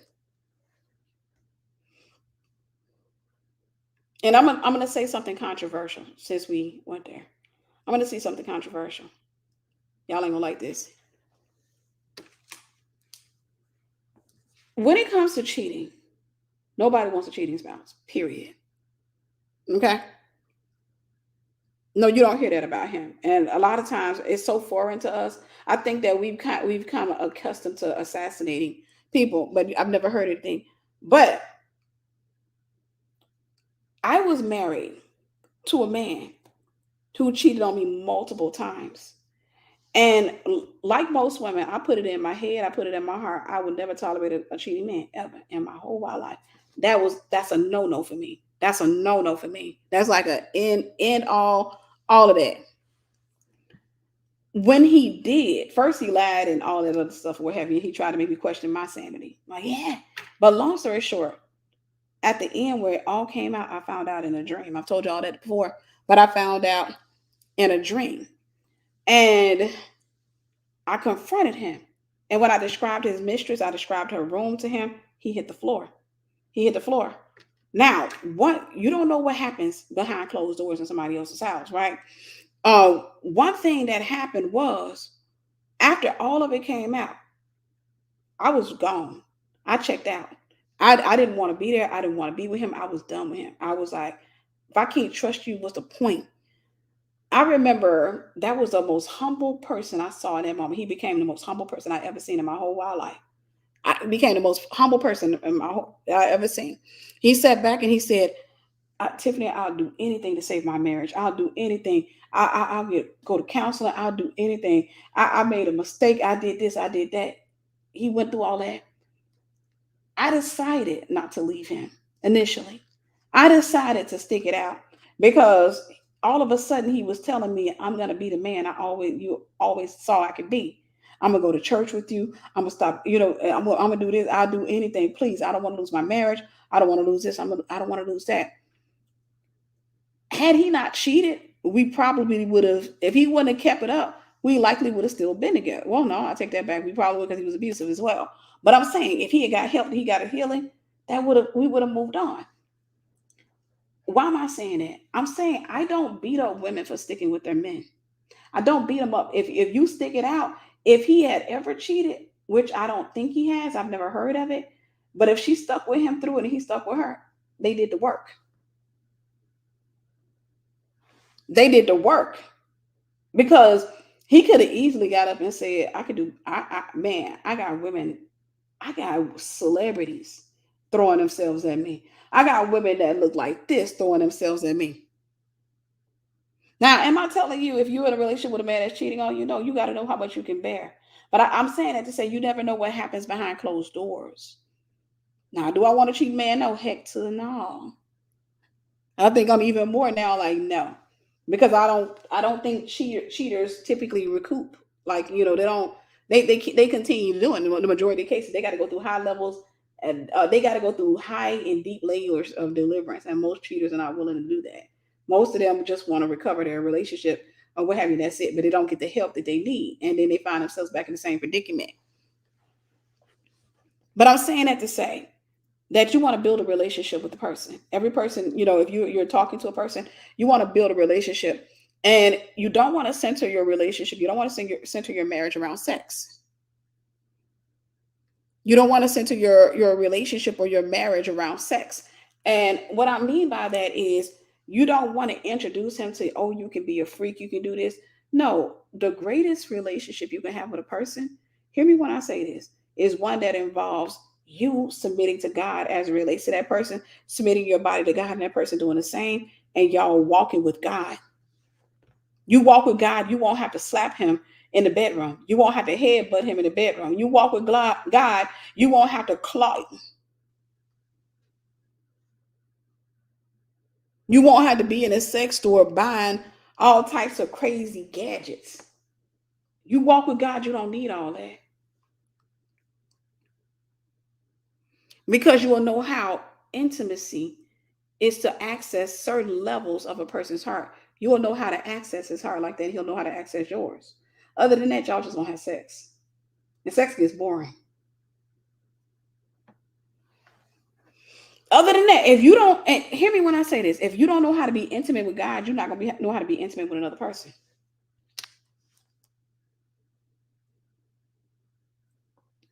If you don't know how to be intimate with God, you're not gonna know how to be intimate with another person. Intimacy first starts with God. Is me learning how to lay in His presence, to spend time with Him, and not think that I gotta hurry up and rush out of His presence because that looks like a quickie. Get married and be trying to get your spouse a quickie all the time. They're gonna get tired of you. I don't want to be sitting up there doing no quick stuff because then you start centering your encounters with the person around the orgasm. You start rather than understanding that the intimacy, the that's far better. The intimacy, the spending time with the person, opening up to the person, telling the person something he didn't know about you, and you telling him something you didn't know about. I mean, him telling you something he didn't know about you. Well, you telling him something he didn't know about you, and him telling you something you didn't know about him. Have it because that's what you do. In a marriage, you want to have intimate encounters where you're constantly strengthening your relationship. This is why couples have to take vacations. You got to be able to withdraw yourself and say, we've been working, coming home, we done got monotone. It's time for us to spend some time because right now we need moments of intimacy. We need some we got to get rid of the kids for the weekend. Nah, forget that. We need to get rid of the kids for the week. We got to get rid of the kids for a whole wide week because we need time to connect. We need time to connect. Come back off every vacation pregnant. It's fine. Don't get rid of this one next year. Like, here. Mama, no, my mom's no longer here. But still, you could say to your mom, take the kids. Take the kids. You just had this baby. You got pregnant on your last vacation. I know. But we going on another one. We got to do one. I'm saying this in this sex talk. I want you to hear me when I say this. One of the things you want to do, one, seek ye first the kingdom of God and his righteousness, and everything else will be added to you. That's going to always be in my lessons. That's going to be always something I teach. But the thing that you want to do is you want to make sure that God purges you. You want to make sure that God delivers you. You want to get delivered from this Hollywood mentality or of I need to go out here and I need to y'all. I've been abstinent 8 years. And like I have not bought any books. I have not been trying to study. I'm not trying to learn all that stuff.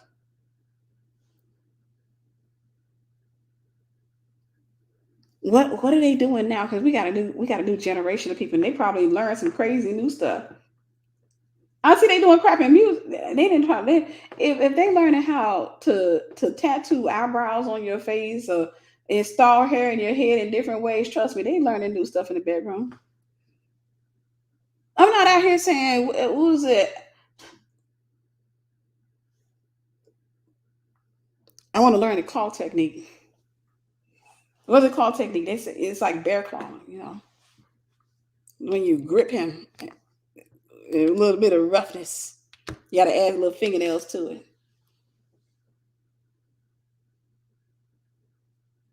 I don't want to go into a marriage equating marriage to sex. Because some of you, that's the only reason you want to get married is because you want to have legal sex. You reduce the person to an object. And when you reduce a person to an object, if they've dealt with rejection, they're going to feel rejected by you because you're not trying to get to know them, which is intimacy. You're trying to get in the bedroom. You're trying to get Bucky naked. And don't nobody want to be constantly going in the bedroom with you when you're not interested in who they are inwardly. All you want is the wedding and the baby. I'm going to say this because I've known marriages that were destroyed by men and women, but a lot of times, ladies, we ain't always innocent. Want the wedding, can't stop thinking about the wedding, can't stop thinking about having babies. Then you turn around, you get married, you have a kid, and now you start rejecting your husband. You start rejecting him. Granted, there are men out there that can't handle you having a baby. Let's talk about it. There are men out there who cannot handle the attention you give to a child. They are great husbands all the way up to you have a kid. Great husbands all the way up to you have a kid. But when they see you constantly with that baby, come on, take it. Come on. When they see you constantly doing that, it's a wrap. It's a wrap because then they start dealing with their own love. They start competing with their child. They start dealing with rejection. They start dealing with insecurity. There are women out there that are the same way. They have a kid with you. Now you're a problem because everything they ever wanted is fulfilled. This is why God suspends a lot of the things that we want, is because He doesn't want us getting satisfied. Y'all want to talk? You want me to kind of break it down? What happens when you have sex and you get satisfied? Once it's over with, you go limp to the guys.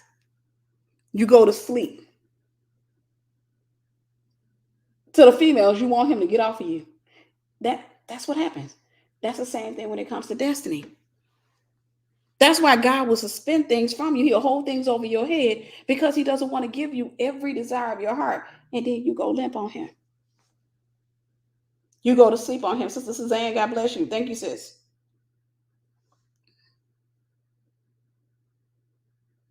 Oh, I didn't know time falls back an hour tonight. That sucks.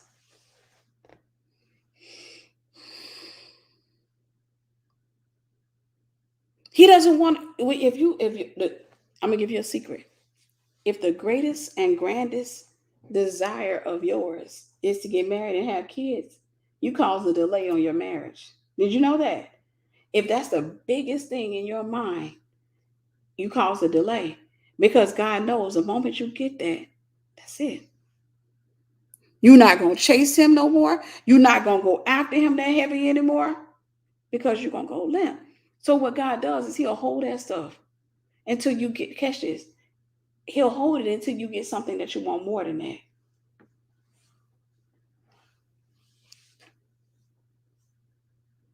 Yeah, I hate it. I hate it. I hate it. I hate it because that means that I'm not going to get that much sleep before church tomorrow.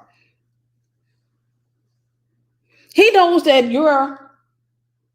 he knows that If he gives you the man, that's it. If he gives you the child, that's it. That's why I said a lot of times, a lot of men, a lot of women don't understand that. A lot of men got into relationships and the woman is sitting up there pressing for a relationship, pressing for this. Then they mess around and had a kid with the woman. That was it. She became cranky toward him. She became limp in her marriage. I got this baby. You act like I'm saying, lay the baby down and let's just talk. Let's have. I can't. You act. You can't do that. You can't do that, Louise. Thank you. You can't do that. You end up going limp in your relationship. You end up going limp in your relationship, and that's what God doesn't want. So if you want to move God faster, or if you want God to give you desires, make them small. I just gave you the formula right there. If you want God to do, if there's something you're believing God for, make it small. Because if it's big, God will suspend it. He has to hold it over you until it gets smaller. How do you make it small? You simply want something more than that. Because God doesn't want you to peak. He doesn't want you to climax at marriage. He doesn't want you to climax when you have a kid. He doesn't want you to climax there. He doesn't want that to be the end all be all. You got to sit back and say, I want my I want to open some schools. I want to travel the world. I want to buy properties over here. I want to do that. You got to have something great and grand. That's why people, small dreamers, you get huge delays. Small dreamers get huge delays. Shout out to Mobile Beauties. Let me say, shout out to Mobile Beauties that did my hair. My sister in Christ, friend is on here. Sister Louise owns Mobile Beauties. Owns Mobile Beauty. So it's an app you download, and you can get somebody to come out and do your hair. But you got to hear me when I say this. If you mess around and you make marriage huge, and especially if it gets bigger than God, you can't get it. So you have to bring it down. And you got to ask God, God, bring that down to the point where it becomes a point on your map and not the destination. Does that make sense?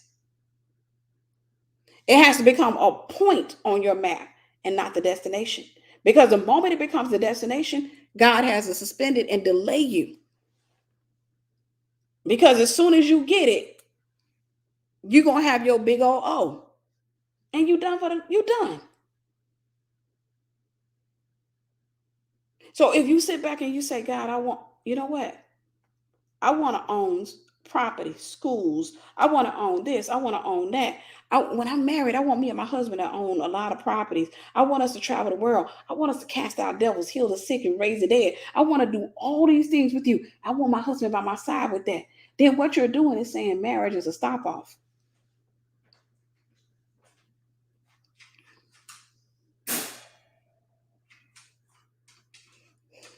Somebody think I'm getting to the benediction, I think. What you're saying that this is not my destination.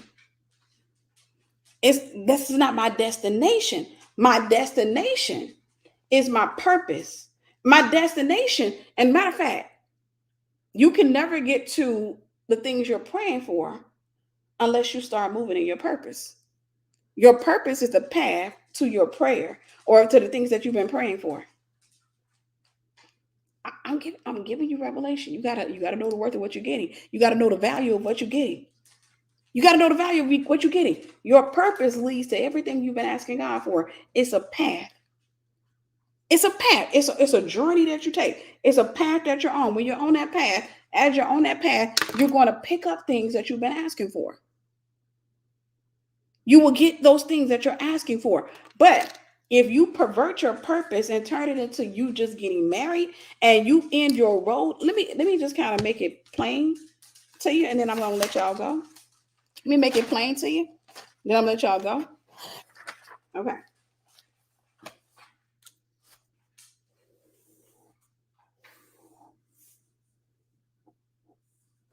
Give me a second.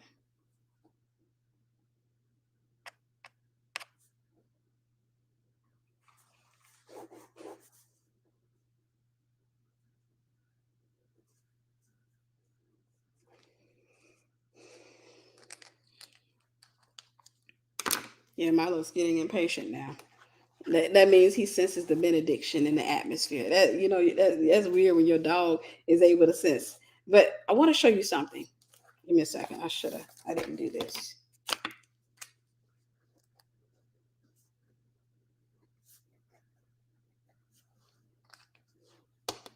Now, God gave us the tool. He gave us imagination, the technology of imagination. He gave us imagination. Imagination, when it's perverted, you deal with worry. This is why the Bible says, "Take no thought for tomorrow, for sufficient for today is the trouble thereof." You got to be careful. You got to cast down imaginations or ungodly imaginations, every high thing that exalts itself against the knowledge of God, and bringing into captivity every thought to the obedience of Christ. So God puts you on this journey. Here's your starting point, right? If you can't see this because you have in order for you to see this, you have to lift up the name of the Lord. You got to take a journey in him. I say yes to your will, I get in my purpose. You got to go up. Going up allows you to see past marriage. Does that make sense? The going up helps you to see past marriage, and you can see God's will for you. Does that make sense? Going up helps you to see. So I have to spend time chasing him, get into my purpose. God, what do you want me to do? I say yes to your will. And every time God gives me an assignment, I keep saying yes. I keep saying yes. If not, if I don't go up, then what ends up happening is this. If I don't go up, what ends up happening is I'm here and I can't see past this wall. I can't see past wedding day. I can't see past wedding night. I can't see past wedding. That's all I see. So you know what? If that's all I see, this could easily become my God. If this is all I see, this could easily become my God. So now I'm sitting there when my husband gonna come. I can't wait. Oh, you know what? I can't wait to my wedding night. Oh my gosh. Oh, I gotta lose a couple of pounds. I gotta do this. Oh, my wedding. Wedding. Well, you're gonna be my best woman. You're gonna be my matron of honor. You're gonna be this. You're gonna be that. All I see. You can't even get on the phone with me without me saying, girl. But we can't talk about business. We can't talk about anything. All we talk about is, girl. So yeah, he smiled at me. He did. Did he have all his teeth this time? Oh yes, this one got all his teeth. Okay. That's all your conversations are about. Conversations should be multi-dimensional, meaning you talk about a lot of different things. But that's all you. If you can't see this, what you're going to do is this all you're going to see. If this is all you can see, you don't see God's will for your marriage. You don't see God's will for you. You have to go into your assignment. Your assignment is not going to lead you this way. Your assignment leads you up. He said, if I be lifted up, I will draw all men unto me. Here. Now, what that does is it illuminates your path. You have to walk by faith. God takes you on this journey. Along the way, if you humble yourself, along the way, you'll get married. Along the way, if you humble yourself and you stay in his will and you're not using your body to get married, you're not trying to take this dude to cloud nine because you're already high on him. You already high up in him. You're not trying to do all these different. Listen, I ain't got to lick on his head. I ain't got to do none of that stuff. We just going. We just doing this right here. That didn't sound right. I just thought about that. But I was talking about this head, the skull. I was being funny, but I just thought about today's youth, y'all. Okay, you got to go up here, and what has to happen is when I get married, that's not the end all be all. I'm not gonna get married and then stop going to church. I'm not gonna get married and fall back on my destiny. I'm not gonna get married and then all of a sudden nothing else matters. I'm not gonna get married and get rid of my friends. I don't understand women who discard their friends when they get married. I don't understand y'all. I just don't. I don't understand you. I'm not gonna get married and disappear, only to resurface when I'm going through something. You talk, girl, what you doing?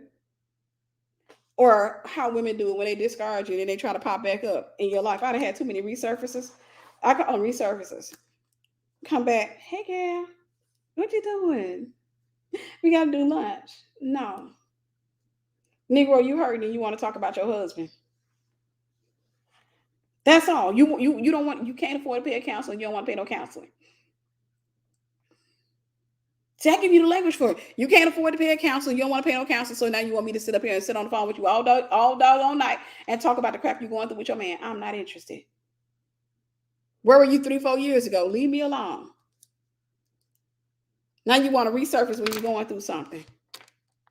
Then as soon as y'all back cuddled up, and then I don't hear from you again. And then as soon as y'all gotta stop letting folks do that to you. My point is this: you want to make sure that everything you do is centered around God. It's centered around His will. Nothing works outside of God. Nothing works outside of nothing, even in the bedroom. I'm not now. Don't get me wrong, because I already know that there are the people up in here. Are you saying you gonna go into the bedroom? He kind of the bullshit. Take off your clothes. Hey, I lift up his name. No, you don't do that. You don't do that. You're gonna pray with your husband at times or what have you, but you're not praying during those times. So don't mistake what I'm saying. I'm not saying that when you get married, that when you come into the bedroom and your husband stripped naked, you gotta say, "Give me your hands." Nah, that ain't that time. That ain't that moment for that. It's not a moment for that. It's not a moment for that. That gets weird. I'm saying that you want to make sure that you are dedicating your life to God, dedicating your body to God. That way, God gives you a way in marriage, and then God, you will have enough history with Him, enough insight, enough an ability to hear Him, where you'll learn how to navigate that space called marriage, and you will have one of the best sex lives with your spouse. You will have an amazing sex life with your spouse.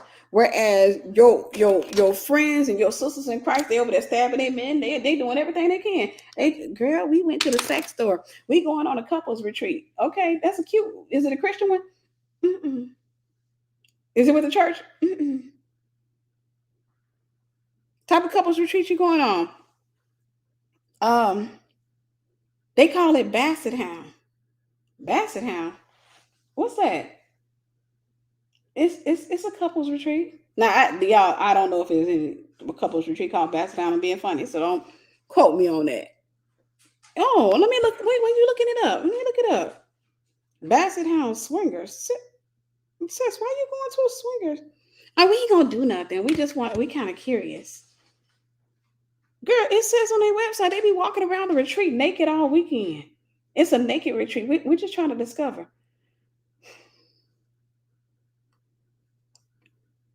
Sis, how do you feel about this? I'm okay. No, you ain't. Sister Tashina, you're awesome. Thank you, sis. God bless you. No, you ain't. You done married yourself a perverted narcissist, and I feel bad for you. Because now he gonna have you butt naked walking around a couple's retreat. And he done told you that y'all ain't gonna do nothing. He just told y'all just shopping around. He done told you all that crazy stuff. I'm gonna tell y'all one story, then I'm gonna let y'all go for real. I'm gonna tell you one story. I put this in my book, my newest book I got coming out. And before I tell this story, be sure if you want to learn about rejection, you want to get delivered from rejection, if you want to go through deliverance from the spirit of rejection, you want to join my rejection class I have coming up. I think it starts November 15th. So be sure to join that particular class. You can go to tiffanybuckner.com, go to the mentorship tab, click on the monthly mentorship, but join it. And one of the ladies would like to post a link shortly, but join the rejection class. I would love to have you a part of it. We have quite a few registrants, and I want to make sure that you're not missing out. And I don't want to rob you of that. But I talked about this in the book. Yeah, he gonna stare at me for a minute because he feels like I'm giving a benediction. So he will stare at the side of my head. It just gets really weird up in this joint. But a weird encounter that I had. Weird. Okay, so I was married. And I talked about this in the book. I talked about how I didn't honor the right tables and I ended up at the wrong one.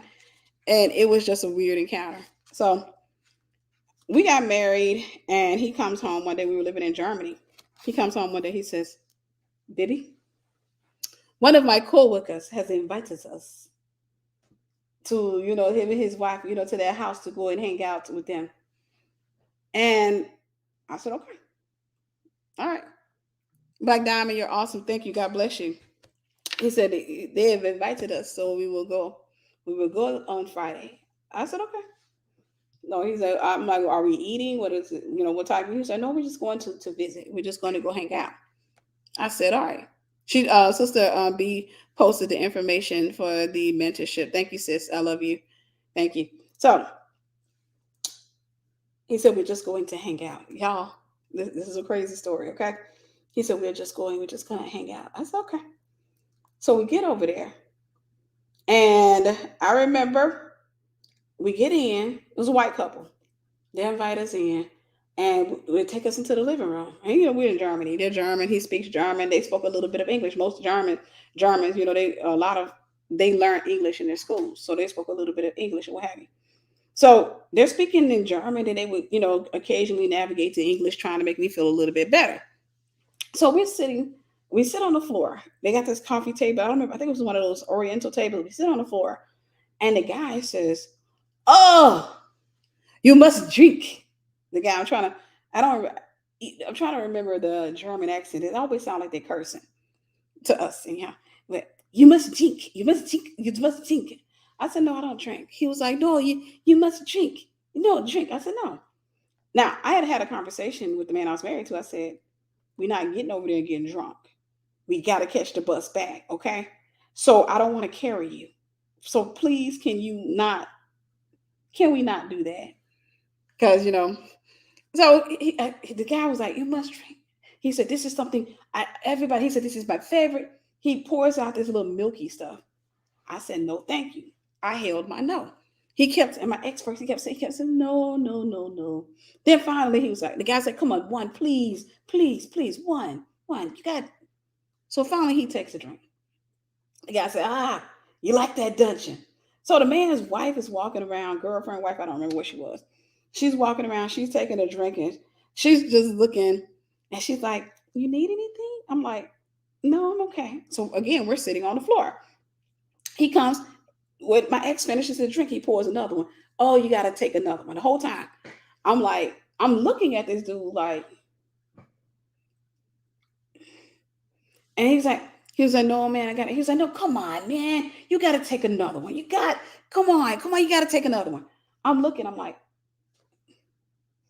this is why you don't unequally yoke yourself with unbelievers, guys. He finally, dude has no spine, did not know how to say no. He takes another one. I lean in. It's getting weird up in here. Stop. Please stop.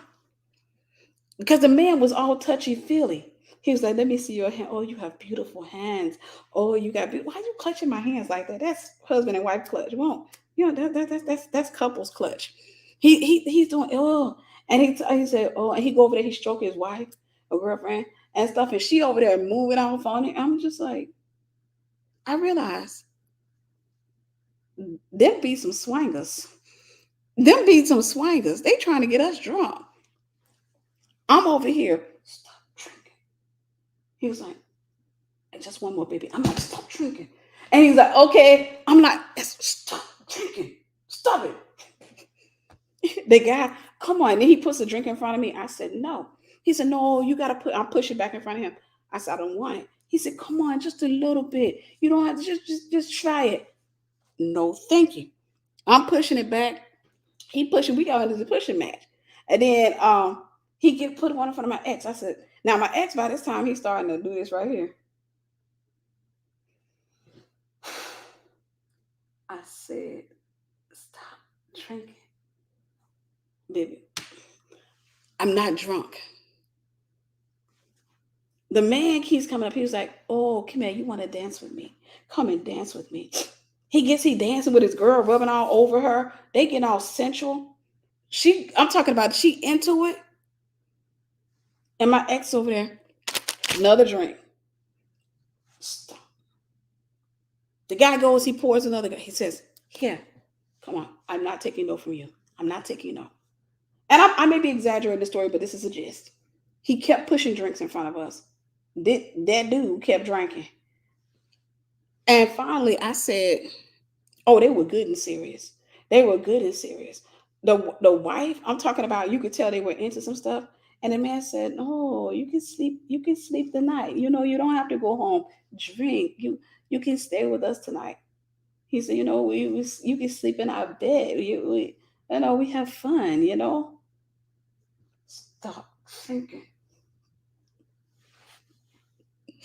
Stop it. This is what happened when you go into sin and you know you go outside the will of God. You end up with a bunch of strange stories. Stop thinking. Long story short, I finally I said, "I'm ready to go." He was like, he kept telling the guy no, and the guy, I said, "I'm ready to go," because you still have the ability to hold yourself up. One or two more drinks, I will have to carry you, and if you are out of commission, I'm going to get on a bus and I'm going to go home. I'm going to leave you here, and you're going to wake up with a sore butt. I'm sorry, because oh boy, I can tell he goes both ways. You're going to wake up with a sore butt.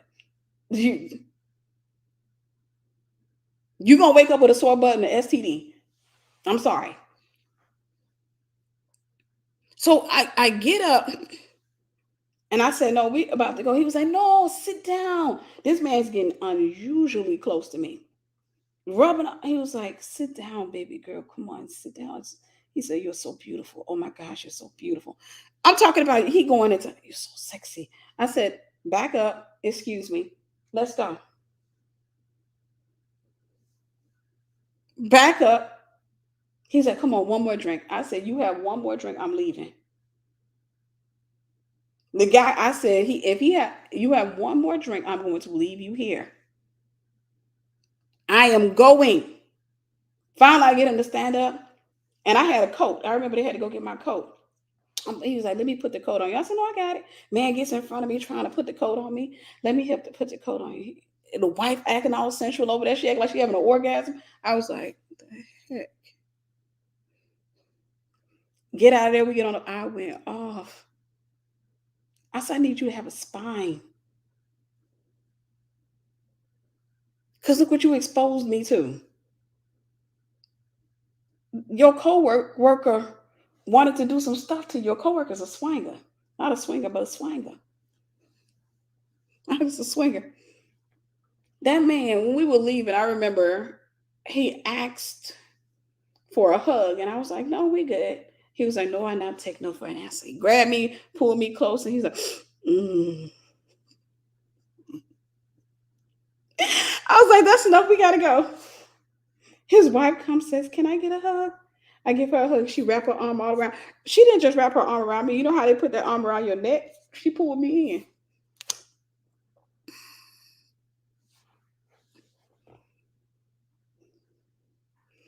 That's what it's like to marry an unbeliever.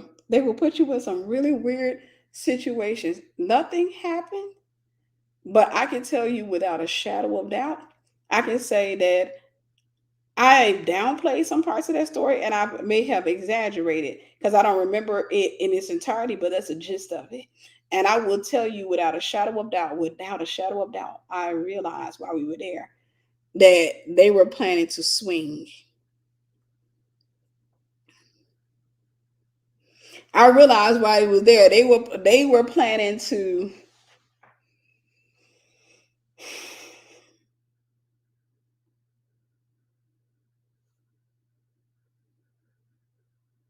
Amen. Thank you. I realized while we were there, they had plans. They had gotten their house clean. They had done everything. Told us we can go to bed. Oh, you go in there, you take a shower. You shower. You shower.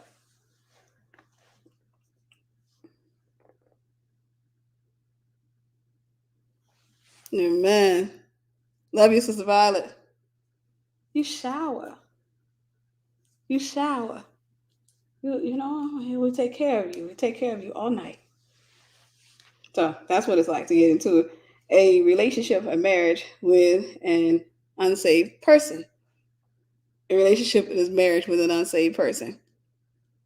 They did everything except right, right. They had on some German stuff. I don't know what that stuff was playing, but the one thing I remember is that man would not let up on the alcohol. He kept I'm talking about I've never had a shoving match. Like literally, it looked like a game. Like we were playing a game. I don't want it.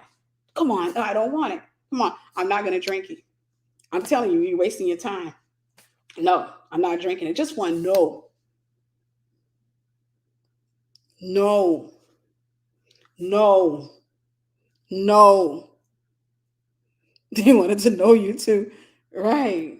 They wanted to know you too. But that's it, guys. Again, we're talking about overcoming lust and perversion. One of the things that you want to do is you want to make sure that you are purified in your heart. Go on a journey. You know, you're single, go on a journey where you allow God to purify your heart, where you allow God to purify your perspective, you allow God to heal you, you allow God to take you through deliverance. That way you can have pure relationship with your spouse instead of a perverted one. Does that make sense? Dark German chocolate. Sister Destiny, I need you to go stand in a corner. German chocolate. Listen, I'm telling you, that's what it was trying to boil down to. I have never. I listen. I know what it feels like to feel like you need to clutch your pearls because when I got in that bus, I was clutching and I didn't have nothing wearing around my neck, but I kept clutching. I kept doing this right here. I felt itchy and dirty. I was like, and I'm looking at him. He on the seat, sleep. I wanted to beat the brakes off that dude. I wanted to. I ain't no violent person, but I'm telling you right now, I wanted to beat the brakes off of him. I wanted to beat the brakes off of him because I was like, you know what situation you just put me in? A husband's supposed to be a cover and a protector, and you exposed me to a dude.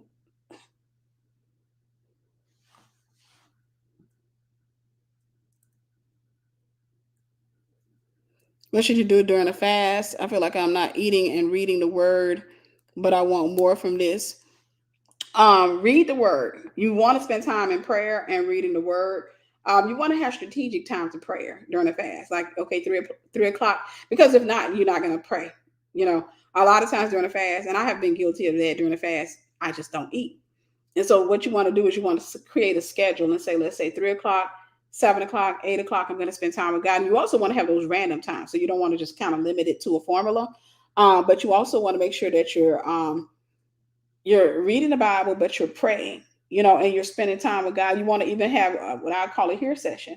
That means I'm just spending time in his presence, but I'm not necessarily saying anything. I want to hear what he has to say. I want to hear what he has to say. I want to hear what he said. I want to hear what he has to say. So you want to take the time out to allow God to minister to your spirit, to minister to your heart. And then two, you want to kind of shut down your phone. Um, be intentional with your conversations. Be intentional with what you take in. So you don't want to be filling yourself up with a bunch of perverted stuff while you're trying to get purged from perverted stuff, if that makes sense. All right. I love you guys. I pray that you guys were blessed by tonight's message. Do me a favor. Be sure to like and share. I pray that this edified you, and I hope that it encouraged you, and I hope that it prepared you. Know, because I know a lot of you you're single and you're looking forward to getting married. So I just wanted to make sure that you get to the space where you understand that hey, God has the same desire for you, but you want to allow Him to purify you, so that by the time you do get married, you're not bringing Tyrone and Ricky and Jason and for the guys, you're not bringing Tamika, Shirley, and Big Shirley. You're not bringing all these people into the bedroom. You want to come into there with a purified heart. You want to come into the bedroom with a purified perspective.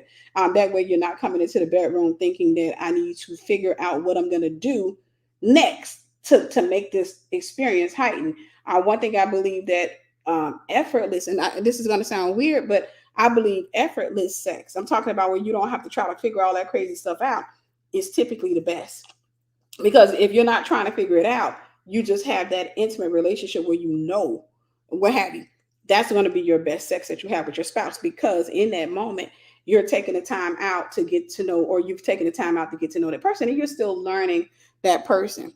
You're still learning that person. You're still learning that person, and then consequently you'll have an amazing encounter with the person, as opposed to a weird monotone what you want tonight type relationship, if that makes sense.